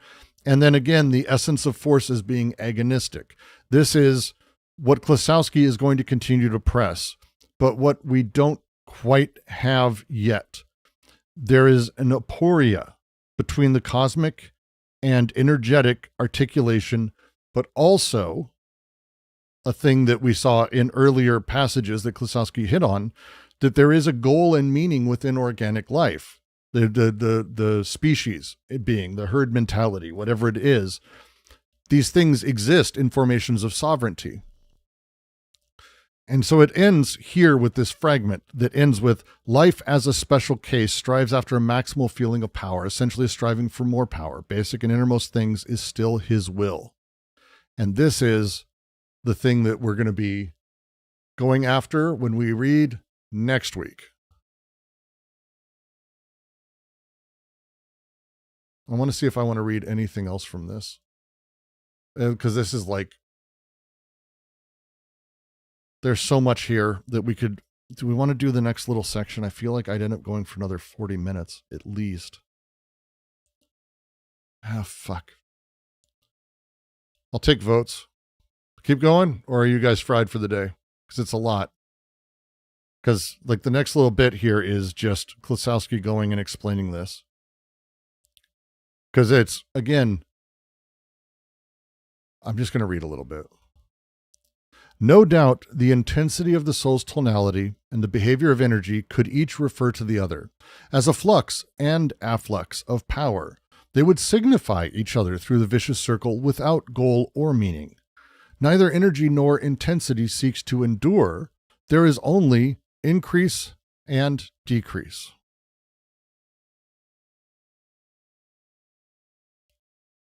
Rise and fall. It's beautiful.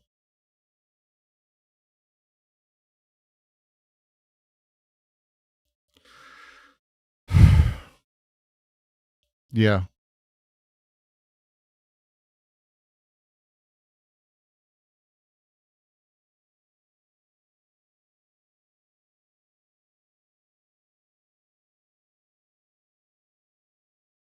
Goddamn. This is going to take a while.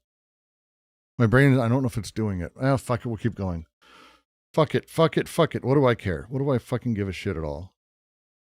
Let's fucking do this. Okay. Let me get to my notes on this. God damn it. Fucking.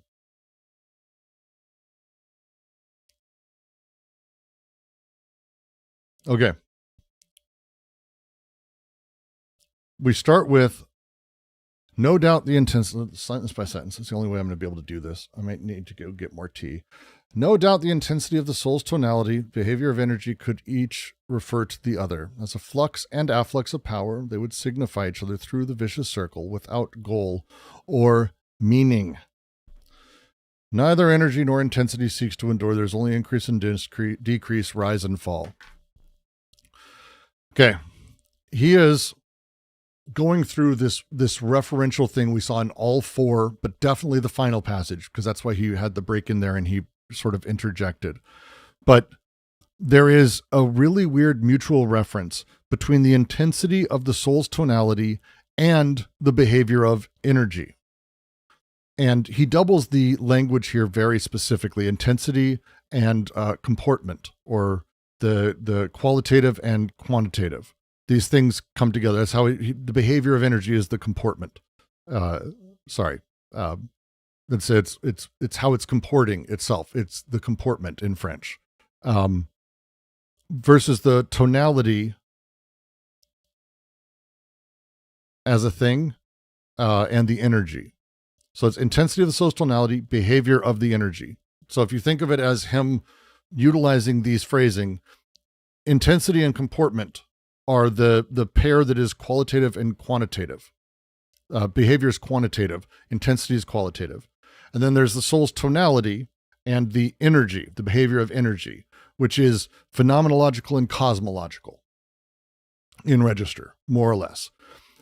He's saying that these things can refer to each other, that they're actually interplaying with each other, that this is actually elements that are mostly co-signifying each other as a single thing.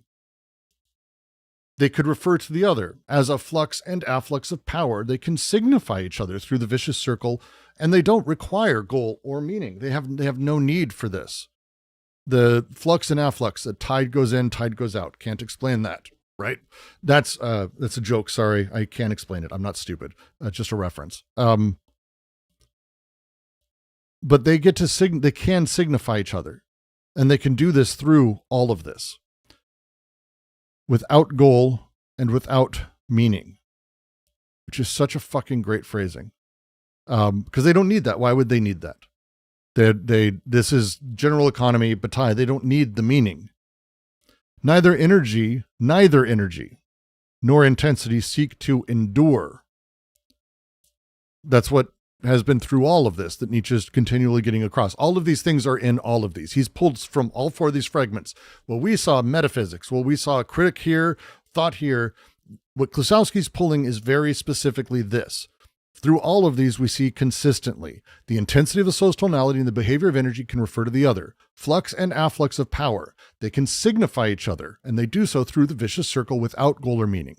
Neither energy nor intensity seek to endure. There is only increase or decrease, rise and fall. The conatus being rejected at every side. This is Nietzsche did it on one side in one fragment, another side in another. This is not just the cosmological level where force doesn't strive to preserve itself, which is smuggled in by Nietzsche at one point, but also at the phenomenological level. Intensity itself does not strive to endure, it burns out. Tonality is constitutively transitional. And that's what he's playing with here across all of this stuff. But this is not about humans or organisms. Not yet. Because organic life is different. This is the intensities and energies, the way these things work, all this. But the behavior of organisms is completely different. For here again, if power increases, it ends in the pleasure of an accomplishment as both a meaning and a goal realized in a duration of the whole. And even though what science discovered in the organic world was the convertibility of energy and a coexistence of forces of different orders, it is certain that what Nietzsche found in the latter, in accordance with the laws of increase and decline, was an image not only of power, but of the will to power, subject here to a goal and a meaning, whose very energy in itself remains destitute. And even though this will is only an impulsive reaction to an excitation, or the discharge of a force accumulated by the organism, nevertheless the representation of this excitation or this discharge of force at the level of organism is still interpreted as a goal and a meaning. I fucking love this book so much. Okay. To just start at the top.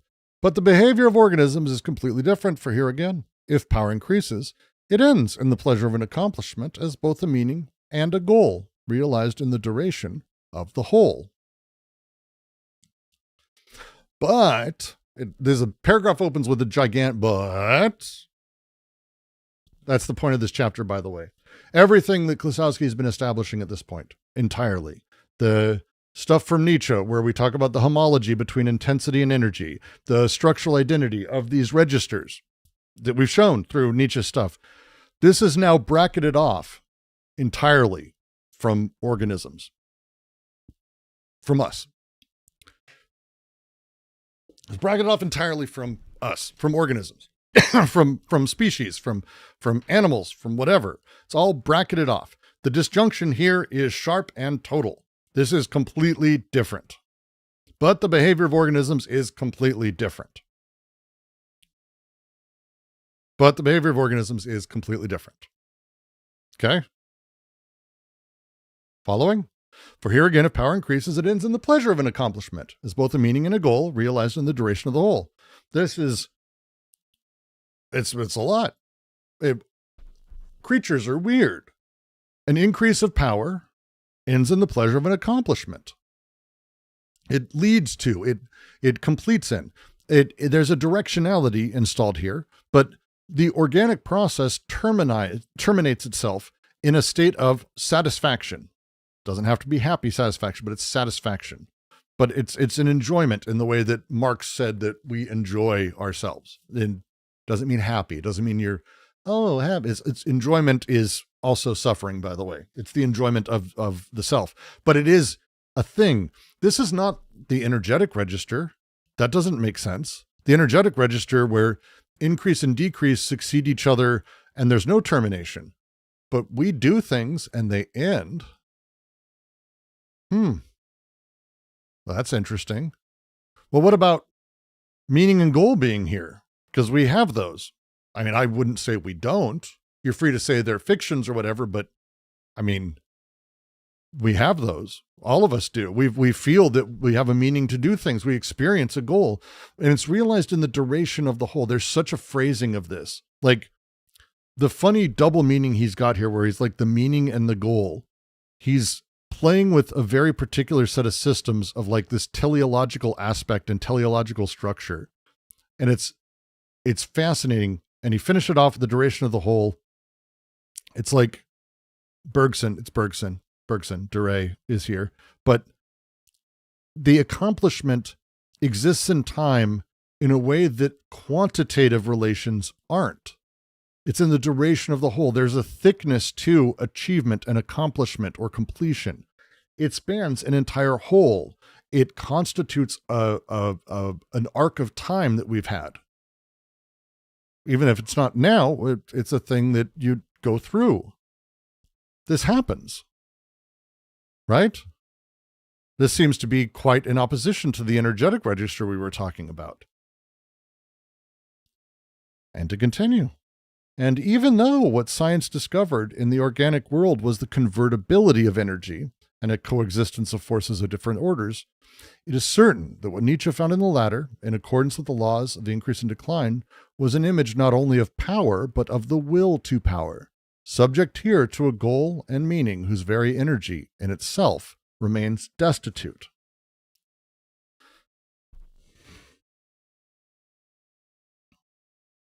Convertibility of energy and coexistence of forces of different orders. This is pulling Nietzsche around. I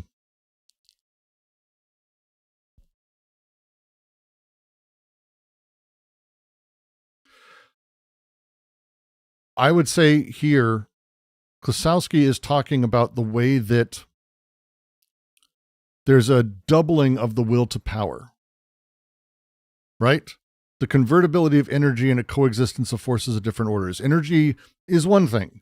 The will that interprets it as having direction is another thing.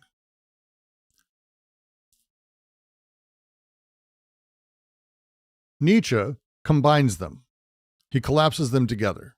That Nietzsche found in the latter, the forces of different orders, in accordance with the laws of increase and decline, was an image not only of power, but of will to power, subject here to goal and meaning, whose very energy in itself remains destitute.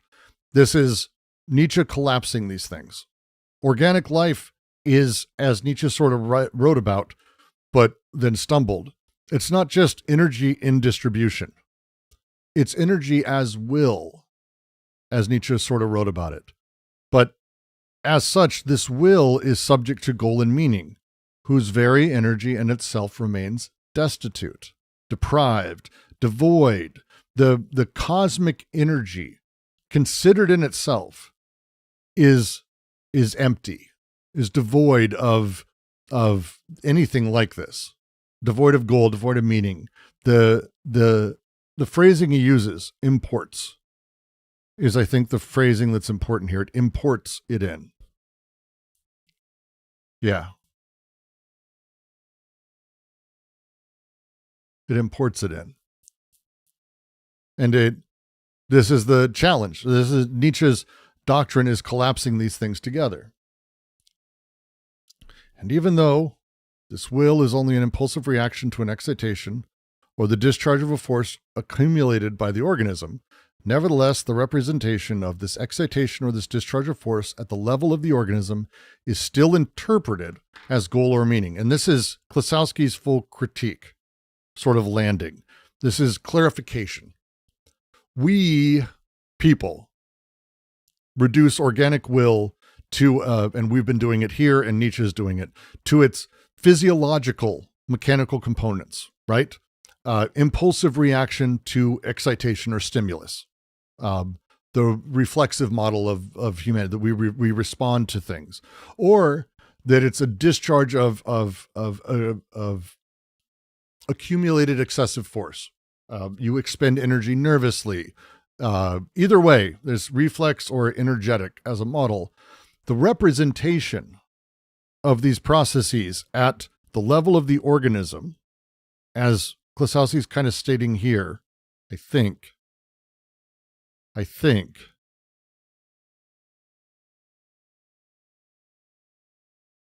is representational.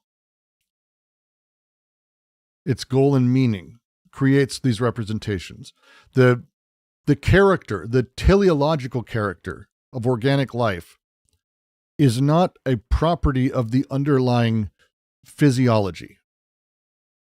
It is the representational form in which physiology appears to organisms. So the organism essentially is representing itself to itself, its own excitations and its own discharges of excess. So the teleology is not at the level of the force relations, it's at the level of interpretation. Yeah. Is this duration of the whole a state of being in the process of becoming? So becoming is not just a chaotic process, but it is has a purpose to achieve a state of wholeness, right? A state of being. Yeah, and I think Klossowski's here saying that teleological view of this, that it has a purpose, that it has a reason, that there is a drive or whatever, is real, but it's only real at the level of representation, and there's no reality of it at the level of force relations. So like organisms are structures whose function it is to misinterpret its own dynamics, basically, because of how we exist and how we live. Now, this is in Beyond Good and Evil and Genealogy of Morals, 100%. Every event is interpreted by force perspective like this. That's how Nietzsche writes that. And the interpretation is that the organism is the interpretive force discharge as goal pursuit itself. And I think Klossowski is tightening this a lot. Nietzsche makes the mistake, I think is what he's saying here. And I may be jumping ahead in the book. It's hard for me not to, because but I think here he's saying that Nietzsche actually understands this, but only reads back this teleology into the cosmic level. And so what he does is he projects goal pursuit onto force relations that, by his own account and own writing, as we just went through, there is no goal pursuit. So the will to power as cosmic principle is the organism's teleological representational self projected on the cosmos. That's the error I think he's placing on Nietzsche here. He's like, Nietzsche very clearly, and he does it in all of his, very clearly rejects the idea that like the universe has like an intention, or that that thing, he sees that there's no goal here. That's silly.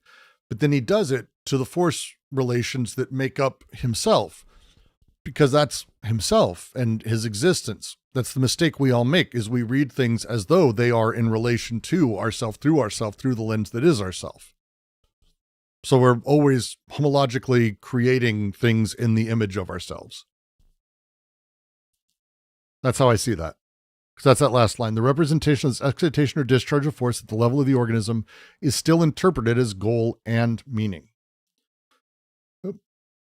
Yeah, you mentioned the idea of unity before. So the ego is a unity. So this striving for this sense of wholeness is like a striving for this sense of unity that sort of replicates the ego, right?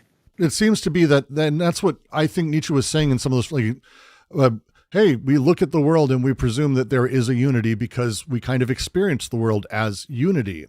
And that is a mistake we make cosmologically. And then I think Klossowski's saying it is a mistake we make cosmologically, but it's a mistake Nietzsche makes also at the level of force, because Nietzsche says it about cosmological, but doesn't make the same leap to the forces and gives them a teleological direction, the will to power fundamentally, and how it functions. He begins to write in different ways that way,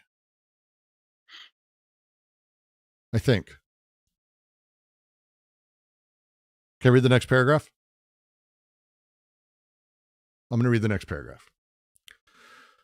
Now, since it was a question of willing more than of power. Oh, sorry. Did I skip? I skipped.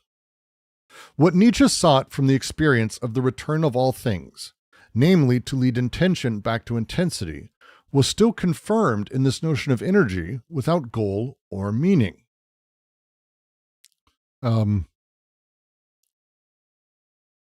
And that's, I mean, this is, I think, what Klossowski is trying to do, trying to find a way that we can lead intention back to intensity without reinstalling intention at other levels and anthropomorphizing all of these things. That Nietzsche made a grand attempt at this thing. And I think this book is Klossowski's attempt to fix it. Because the experience of the return is the event in which, as Klossowski wrote and Nietzsche wrote, intention is dissolved back to intensity. The agent becomes cast outside of itself, the Stimmung, the high-ho Stimmung of Silmarie, loss of agency in the cosmic, all of these things. This is the conflict within Nietzsche we're seeing, and that's what Klossowski is trying to rehabilitate, I think.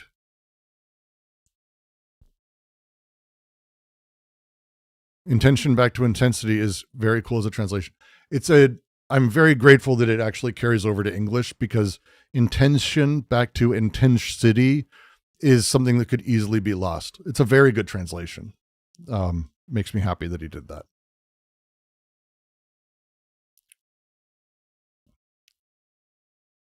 The play looks intentionally, but it's because in French, intensity and intention are very much at play in the same way. It carries to English nicely, thankfully. Now where I thought we were. Now, since it was a question of willing more than of power, and since in accordance with the imperative of the return, it was a question of re-willing life in terms of intensity, then as soon as his examination of the theory of energy concurred with that of biology, namely relative to the growth and decline of organisms, Nietzsche in turn applied them to the life of societies and individuals, the former to be decomposed in favor of the latter. Conforming to its own aspirations, Nietzsche demanded from both phenomena a contradictory demonstration of his own doctrine.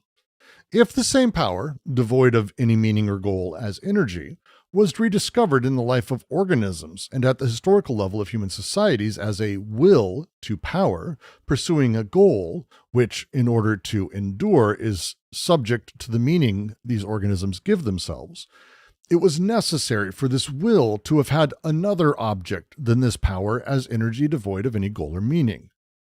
Energy cannot maintain a state of equilibrium.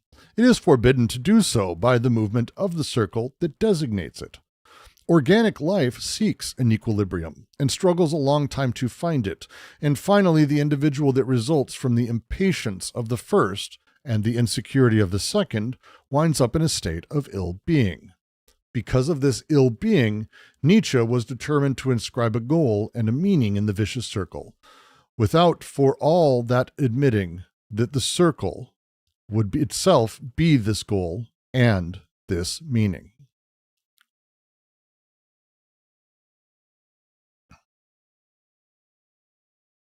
Chills.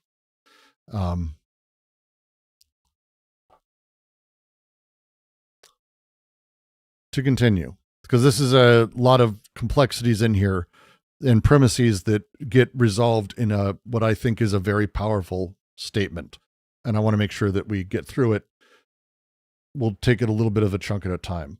Now, since it was a question of willing more than power, and since in accordance with the imperative of the return, it was a question of re-willing life in terms of intensity, then, as soon as his examination of the theory of energy concurred with that of biology, namely relative to the growth and decline of organisms, Nietzsche in turn applied them to the life of societies and individuals, the former to be decomposed in favor of the latter. There's a lot said in here. There are some very, very specific premises that this book is built on that I want to take a moment with as I read them. The first premise in here: it was a question of willing more than of power. Now, in French, the phrasing "s'agit de vouloir plus que de pouvoir," the French syntax plays a different thing. Vouloir, V-O-U-L-O-I-R. It willing, and I think willing is the right thing, but it's to want and will, and pouvoir, which is power. They're parallel verbs. So the way to read this in French is just a little bit different than the English, I think. It means that Nietzsche was concerned with willing more than with power as energetic quantum. So it's not willing more than power, it's willing more than pouvoir, not capabilities. It's a very particular type of power. The power that was willed is the central concern. It's not power as craft, as force. Okay? It's, I think, important.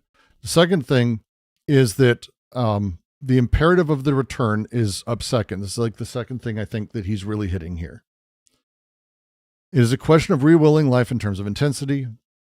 The imperative, and it's the only imperative, it's the selective demand of the return.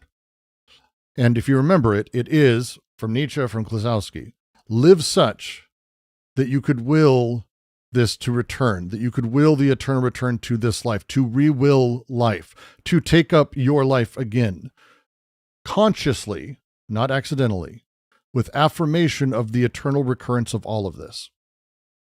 That is the willing life in terms of intensity. In terms of intensity is Klossowski's edition. It is in terms of intensity, not in terms of your teleological projects or goals or hopes. To re-will the return, and he went through this, and I'm not going to go back, is to affirm the intensive play of your own life as a series of singularities, singular moments, not as a goal-directed narrative. Do not re-will your life to achieve X, Y, or Z. That is not it. The doctrine selects out those who can affirm life as intensity from those who can only affirm it via goal or meaning. It's a big deal. The third thing is there's semicolons exist for a reason in this text, and a good translator, and he is a good translator, uses them. So point 1, then 2, which leads into point 3. Okay? See how he's using these to develop out the 3 core premises that this paragraph's going to be. That's what Klossowski's doing. Good translator carries them over, because this is the third premise we're going to be sort of fighting with. And it's a lot more. Then, as soon as his examination of the theory of energy concurred with that of biology, namely relative growth, Nietzsche in turn, blah, blah, blah. Premise 3 is that the theory of energy and the theory of biology concurred. They concurred, they landed together relative to growth and decline of organisms. The rise and fall and alternation there seem, same shit. Basically, it's the same shit. I mean, did you see the same shit? That's the same shit. Nietzsche took that, saying it's the same rises and falls, and applied them to the life of societies and individuals. The former decomposed in favor of the latter. We'll be getting through the selective doctrine in chapter 5. It's a ways off, but Nietzsche, if you've read Nietzsche, societies are to be broken down in favor of individuals. That's a big deal for him. But the doctrine of the eternal return, if you apply to the social space, it's very anti-societal. Not anti-social, but anti-societal. There's a distinct difference. The collective is always to be dissolved in favor of the singular case. And this is kind of what happens sociologically with the return. It's not about preserving these sovereign formations. It is about the fortuitous cases of singular individuals. The selective principle is how Deleuze reads. If you've read Nietzsche and philosophy, the selective principle is kind of the big deal. There are things that cannot return as the same, and the selective principle passes through the things that cannot return as the same. Only things that can be affirmed, active, and singular return. Reactive, negative, and gregarious are dissolved for Nietzsche. So those are the 3 premises. And then we continue. Conforming to its own aspirations, Nietzsche demanded from both phenomena a contradictory demonstration of his own doctrine.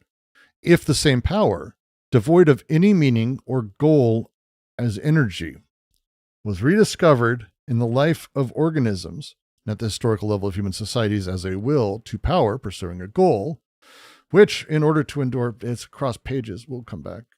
Crap. Endure is the subject to the meaning of those organisms, subject to the meaning those organisms give themselves. All right.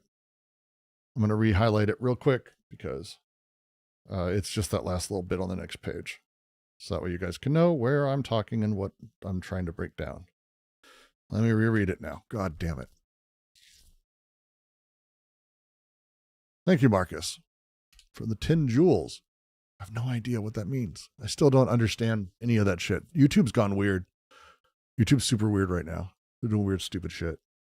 Not you guys, but like YouTube as a company. What the fuck are they doing?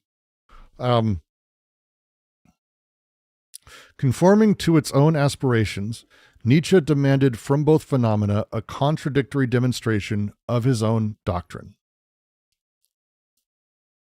I think we saw this, and I think even people were mentioning this, but doesn't this, that the contradiction, which will be obviously is literally part of the same sentence.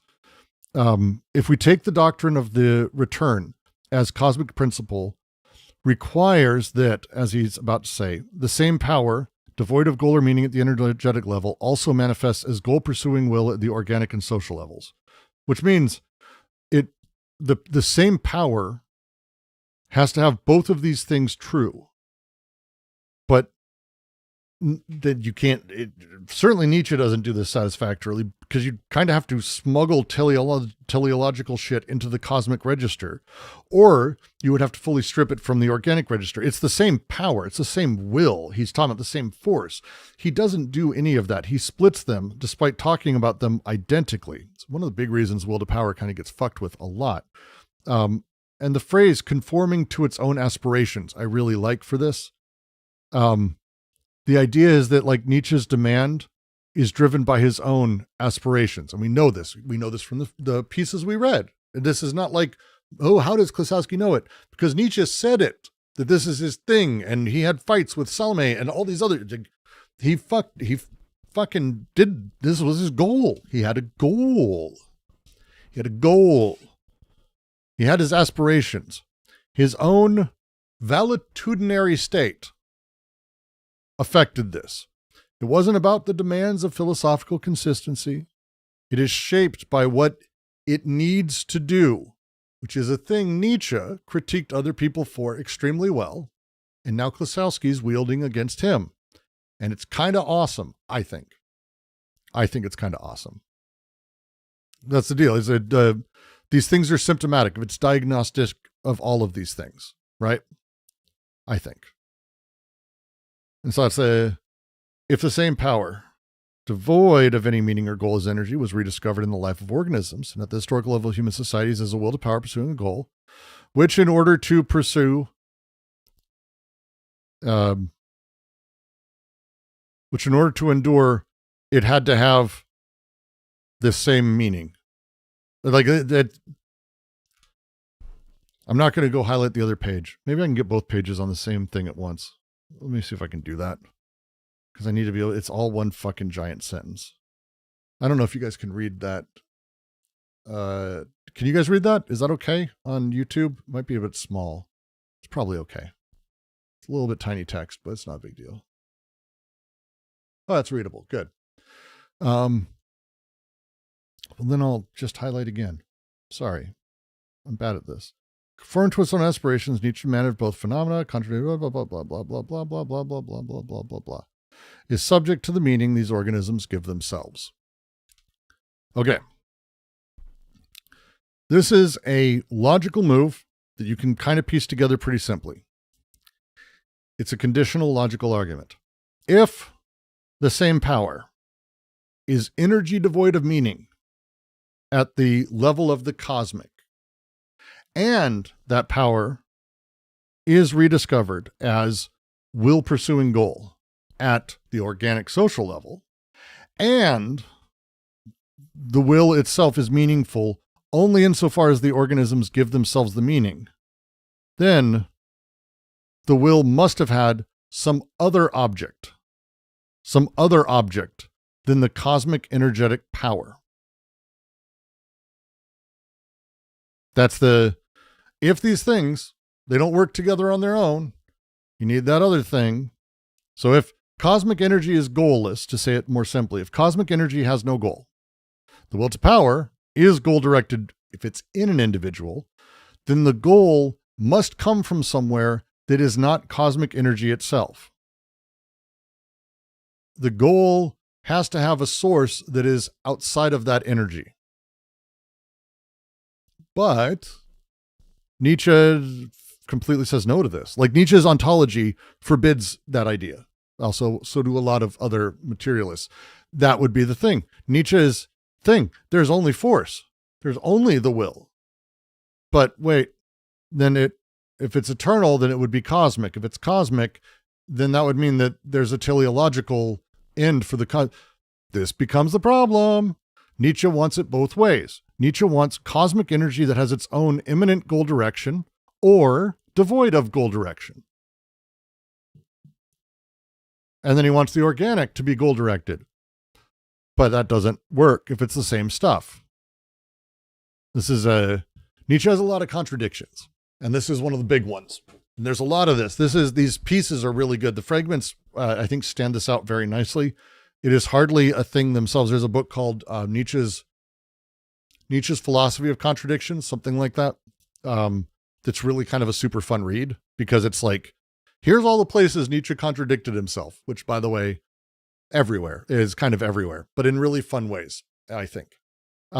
Because it depends on how you take things. If you're Klossowski, which we all should aspire to be, then the contradiction is not a defect that we should be correcting.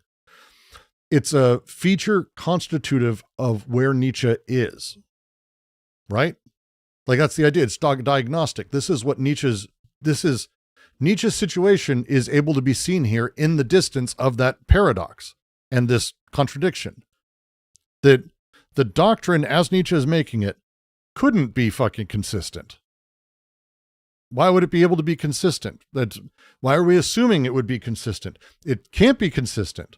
It requires these things that on the one side will liberate him directly, but also will give him his own drive and a project worth pursuing at the human level. And that's what he was writing in the fragments that we saw. That these are the things, I would have to do this, and then this would have to destroy this at the cost of this. Nietzsche needs these commitments that are contradictory. And the doctrine carries that contradiction forward because Nietzsche carried that contradiction. And that's this last paragraph. I really, really like it. This is where he basically says what I just said better than me, which is kind of how this book works. Energy cannot maintain a state of equilibrium. It's forbidden to do so by the movement of the circle that designates it. Organic life seeks an equilibrium, struggles a long time to find it. And finally, the individual that results from the impatience of the first and the insecurity of the second winds up in a state of ill-being. I adore this so very much. I adore this so much. Do digital gifts have any real world value? Stream Elements is the best way, but digital gifts, I guess I get money for that. I don't know how it works. I need to look into that. I need to look into YouTube. I don't understand YouTube anymore. This is a diagnosis of Nietzsche. And I kind of, this is just fucking great.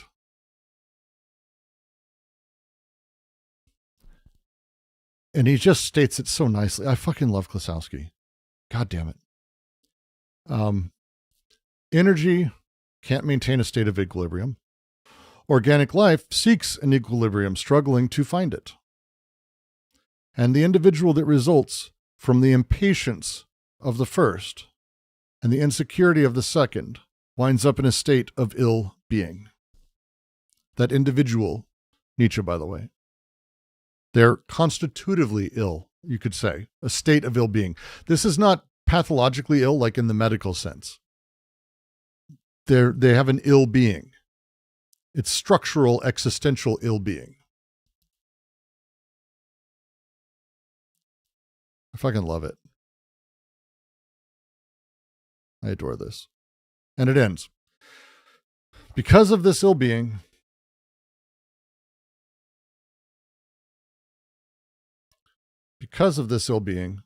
Nietzsche was determined to inscribe a goal and a meaning in the vicious circle, without for all that admitting that the circle would itself be this goal and meaning. Oh, God. It's like poetry. The circle, the vicious circle, properly considered, is itself the goal and the meaning. Meaning that the circle's eternal recurrence is its own affirmation, its own end in itself. So if you live the return, you recognize there is no goal outside of the return. There's no meaning beyond the circle. The return is its own goal, the circle its own meaning. But Nietzsche said no and refused this. He doesn't have the ability to admit that the circle is its own goal and meaning, because if he did, he would have to renounce his fundamental project of inscribing a separate goal and meaning onto it, the project of the Übermensch, the product of selection or reevaluation of great politics. All of these are late Nietzsche, by the way. All of these projects are late Nietzsche. And they require for him that something be achieved. They require that the return is a means to some other end. But Nietzsche's inability to see this and to understand the self-sufficiency of the circle is where his doctrine breaks against itself, where Nietzsche crashes into himself. And so you could say that the Übermensch from this, you could say Klossowski's argument, and I think it's a fucking good argument, by the way, is that the Übermensch doctrine is an articulation of the failure to fully assume the return. It's compensation for failure to take on the self-sufficiency of the circle.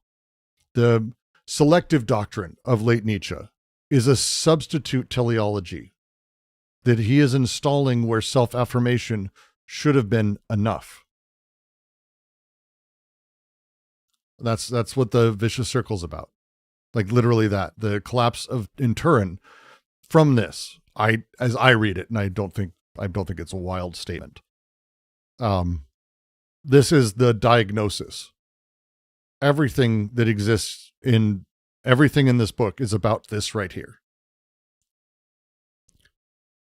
The energy, the cosmic energy cannot maintain a state of equilibrium. It is forbidden to do so by the movement of the circle that designates it. Organic life seeks an equilibrium and struggles a long time to find it. The individual that results from the impatience of the first and the insecurity of the second winds up in a state of ill-being. I fucking love it a lot.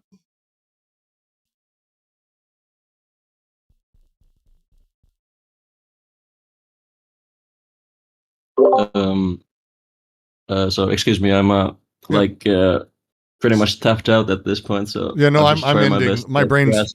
We got through this. Yeah. It's a great place to stop, aside from being a natural break in the book too. But I guess you said something about the Übermensch is sort of Nietzsche crashing into himself, sort of this type of thing. All of his late projects are. All of his late projects are. Okay. And that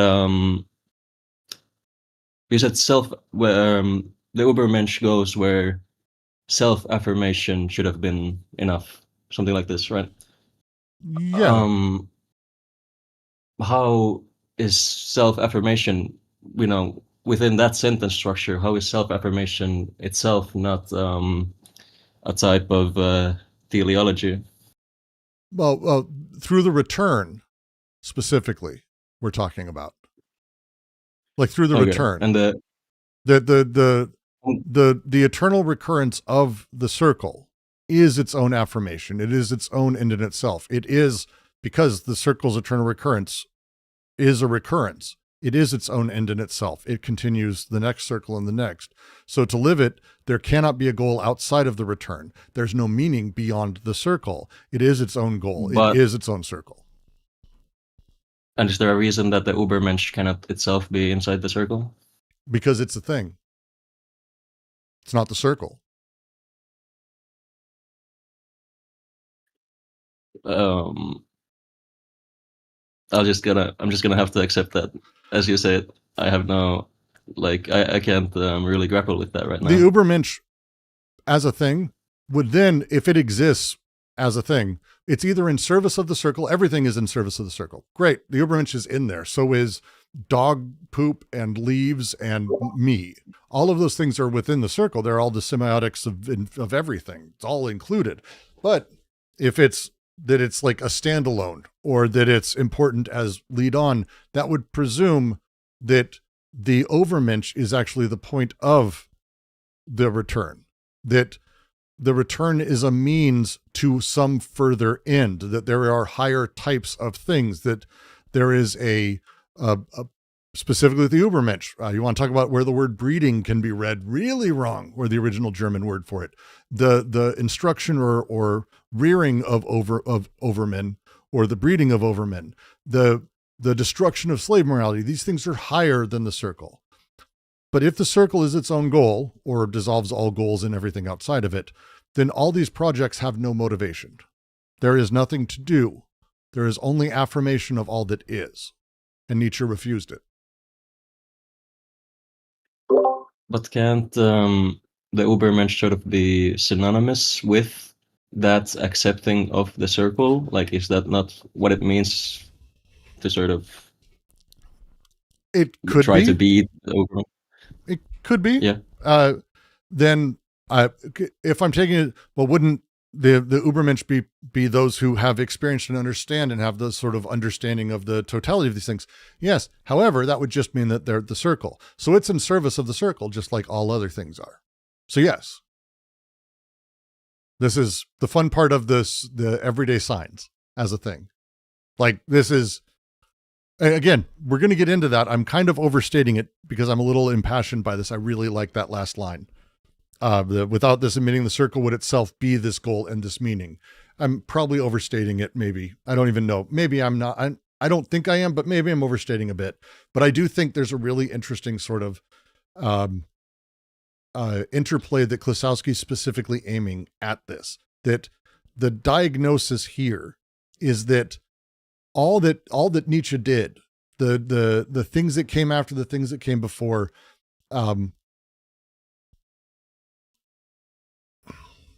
this is, and even I would argue that the collapse in Turin is actually the full registration of the moment when the body of Nietzsche registered fully the circle as its own goal and meaning, and his agency could not bear the registration of it.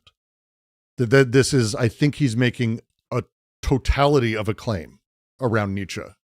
And so if we've got the Ubermensch as a thing, which is like, hey, it's a self-sufficiency, and one who is self-sufficient is the Ubermensch. It's like, great, but that would be compensation for the self-sufficiency of the circle spoken another way. That wouldn't be an Ubermensch divorced from the circle, certainly. And certainly the circle wouldn't be in service of, the eternal return wouldn't be in service of getting to be an Ubermensch. The experience of the return itself would dissolve, and does dissolve, the very idea of there being anything beyond it. There's just only what's between sort of the return. There is only that which is within the circle, and then all as it is.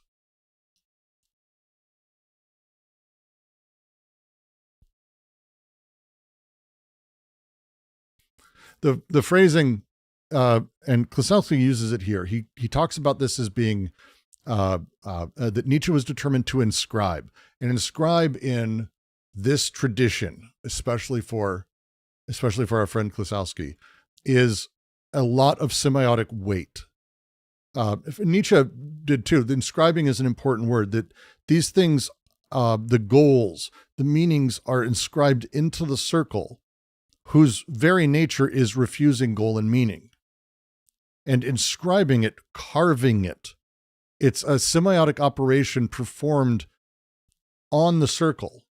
It's not about a discovery of its content, more or less. There's a reason he uses that term. Nietzsche was determined to inscribe a goal. Inscribing a goal in the circle. It's a inscription into the circle itself, I think. So it's like there's a lot of very strong language that he's using here that's kind of fucking wild and significant, I think. But as we get through the rest of this chapter, and then chapter 6, which comes after this, is going to develop this out with a lot more nuance than I'm giving it today. I probably should be careful about how I talk. I tend to overstate. But the point he's making is that the eternal return, as Nietzsche communicated it, is more or less what Nietzsche could bear to articulate. Right? Like, how he did it and how he was able to speak to it was through these other things, through the selection of various higher types, the rejection of slave morality, the selective, and the Übermensch. Specifically, I think Klossowski goes through those three. I think he's got a couple others, but those are the things he talks to directly. The point is that these things are symptoms of the inability to affirm the circle as itself, as its own selection.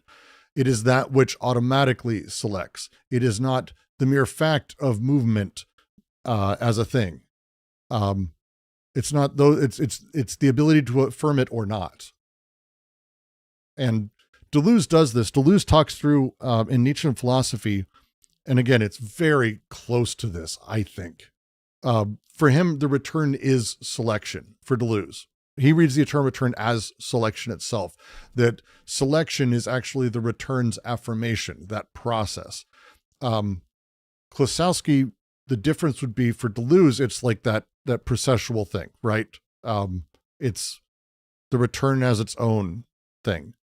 Klossowski is saying, no, this is symptomatic. It's a trace of Nietzsche's inability to do that. And they're incompatible, but they're both pointing at things that I think are really worthwhile to consider as we're going through this. I do like Klossowski's reading. Deleuze's is phenomenal, but again, they're touching on this idea of like what selection, where selection happens, how it comes back, how the return happens, how repetition happens, these things, the entire thing that follows. And the chapter 6 is about the selective doctrine, the whole selective doctrine. It's going to be a lot to get through. But it's about that diagnosis. Go for it, JK.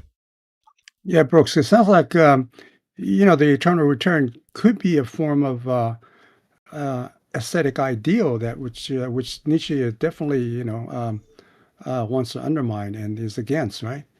And same thing with Schopenhauer. He posits the will, but then he decided to idealize Buddhism as a form of aesthetic ideal, right? How is, just to ask, how do you see the eternal return and the vicious circle as being aesthetic in type at all? Like just, Well, it's I a way don't, I'm just to curious. yeah, but if it's a way of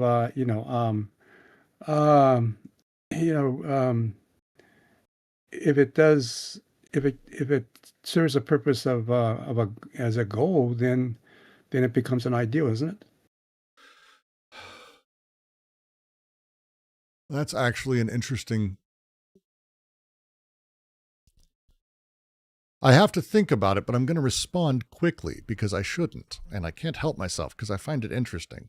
It is a goal for the goal itself.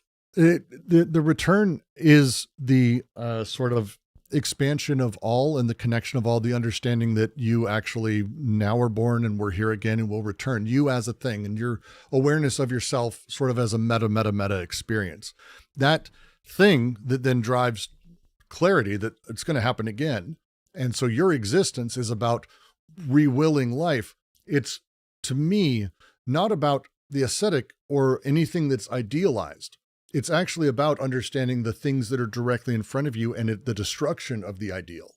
Because if all semiotics apply to suddenly everything, and nothing has meaning in that sense, what you end up with is a very different beast of ideal, because it's not playing with the ideal. It's what's directly in front of you ends up being the only thing that has force or push on you as a thing. So it's Well, it's the idea of it's the concept of eternity that is something that sounds similar to a belief in a eternal being, God, or something eternal.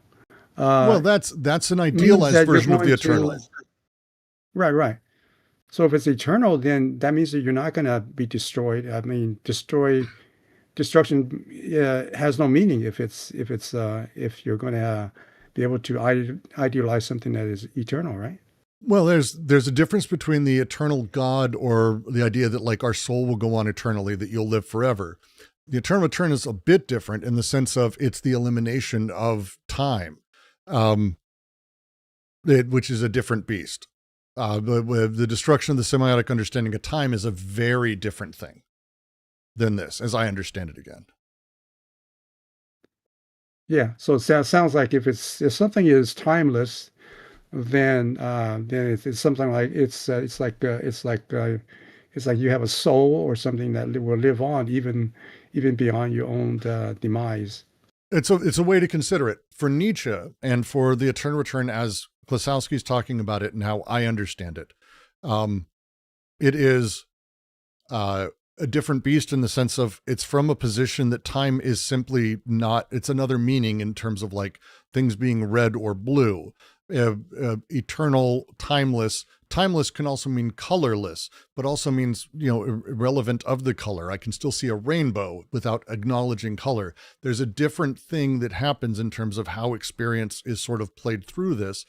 The use of the eternal return, and it's a fair point when it comes to how people talk about sort of, you'll be doing this forever. But that's not really the thing at the center of it. It's the existence that is there. You are more or less, as I'm existing right now. And as I go through it, I understand I'm not the thing that will live eternally. In fact, I am about to die. And as I'm aware of this, and as I die and disappear into whatever life I've got going, and then I come back to the eternal return with that awareness, I will die an infinite number of deaths, as will you, as will everyone. But that process that I am only but one extension of and experiencing it from one small corner of the thing until I get to experience it, that thing, it's not idealized. It's simply the process of life, the eternal return sort of born into life itself. And so it's not about me. It's not about my soul or subjectivity or anything. All of those things are ultimately obliterated within the return. And then I'm reborn again, more or less. Not to use Christian language, it kind of gets really close. Sounds very paradoxical or contradictory or whatever. It is. That if you're reborn again, how can you not think of living on forever? Well, I could, but I don't. Like it is deeply contradictory. If I am a series of individualities and subjectivities that are constantly being born based on the intensive configuration that is experiencing everything right now and is only aware of the thing right now, and as I go from duration to duration to duration to duration, and all the little times where I suddenly experience something, but then I don't remember 5 minutes ago because I'm no longer experiencing that, am I born in a different way? I would argue yes. The awareness and self-awareness that comes with that, the knowledge of oneself, is constantly being reborn, unless we demand that we see ourselves through a singular direct line of, oh, this is Brooks and this is Brooks and this is Brooks all the way through. The eternal return breaks that down. If you don't have that, it's the understanding that all of these things have come, will come, that you are simply the repetition of these things, and you're experiencing it for a few moments, and then you'll die, and then another will be born that will be in your place.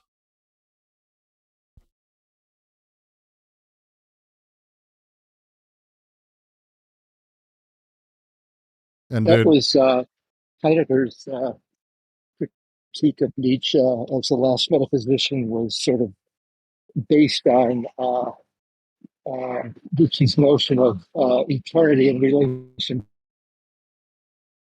to time. Heidegger kind of said ultimately what Nietzsche was doing was he was making time objective, precisely in the fact that the now is always going to be disappearing and reproducing itself as another now. So the structure of time as this endless replacement of the nows is an objective structure, and that's what gives it its eternity, its eternal quality. So willing for Nietzsche, sort of, the resentment over not being able to change the past is turned into willing forward, willing one's own transformation. But so it's linked to to the tradition, to the metaphysical tradition, which posits truth in relation to the eternal. Sort of the remnant of that is evident in Nietzsche's formulation of time. But that's just, so that's Heidegger's own peculiar reading of Nietzsche. The revelation of the eternal return brings about, as necessity, the successive realization of all possible identities. At bottom of every name of history is I. In the end, Dionysus and the crucified. In Nietzsche, the death of God corresponds to a stimmung the same way as does the ecstatic moment of the eternal return. The eternal return is a necessity that must be willed. Only he who I am now can will the necessity of my return and all the events that have led to what I am, insofar as the will here presupposes a subject. Now, this subject is no longer able to will itself, as it has been up to now, but wills all prior possibilities. For by embracing in a single glance the necessity of the return as a universal law, I deactualize my present self in order to will myself in all the other selves whose entire series must be passed through, so that, in accordance with the circular movement, I once again become what I am at the moment I discover the law of the eternal return.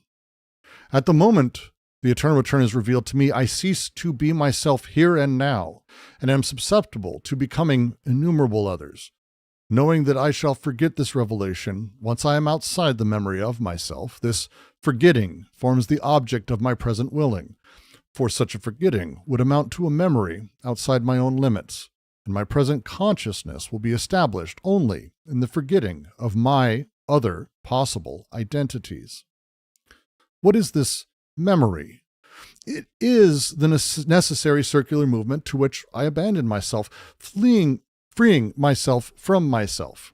If I now admit to this willing, and by willing it necessarily, I will have re-willed it, I will simply have made my consciousness conform to this circular movement. Were I to identify myself with the circle, I would never emerge from this representation as myself. In fact, already I am no longer in the moment when the abrupt revelation of the eternal return reached me. For this revelation to have meaning, I would have to lose consciousness of myself, and the circular movement of the return would have to be merged with my unconscious until the movement brings me back to the moment when the necessity of passing through the entire series of my possibilities was revealed to me. All that remains then is for me to re-will myself, no longer as the outcome of these prior possibilities, no longer as one realization among thousands, but as a fortuitous moment, whose very fortuity implies the necessity of the integral return of the whole series. But to re-will oneself as a fortuitous moment is to renounce being oneself once and for all, for it is not once and for all that I had renounced being myself and had to will this renunciation. And I am not even this fortuitous moment once and for all, so long as I have to re-will this moment one more time, for nothing, for myself.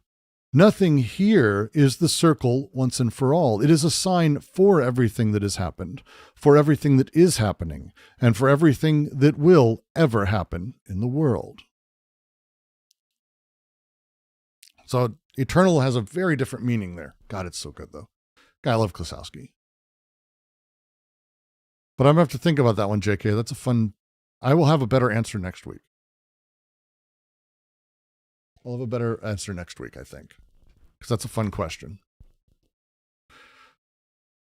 It's a very good one.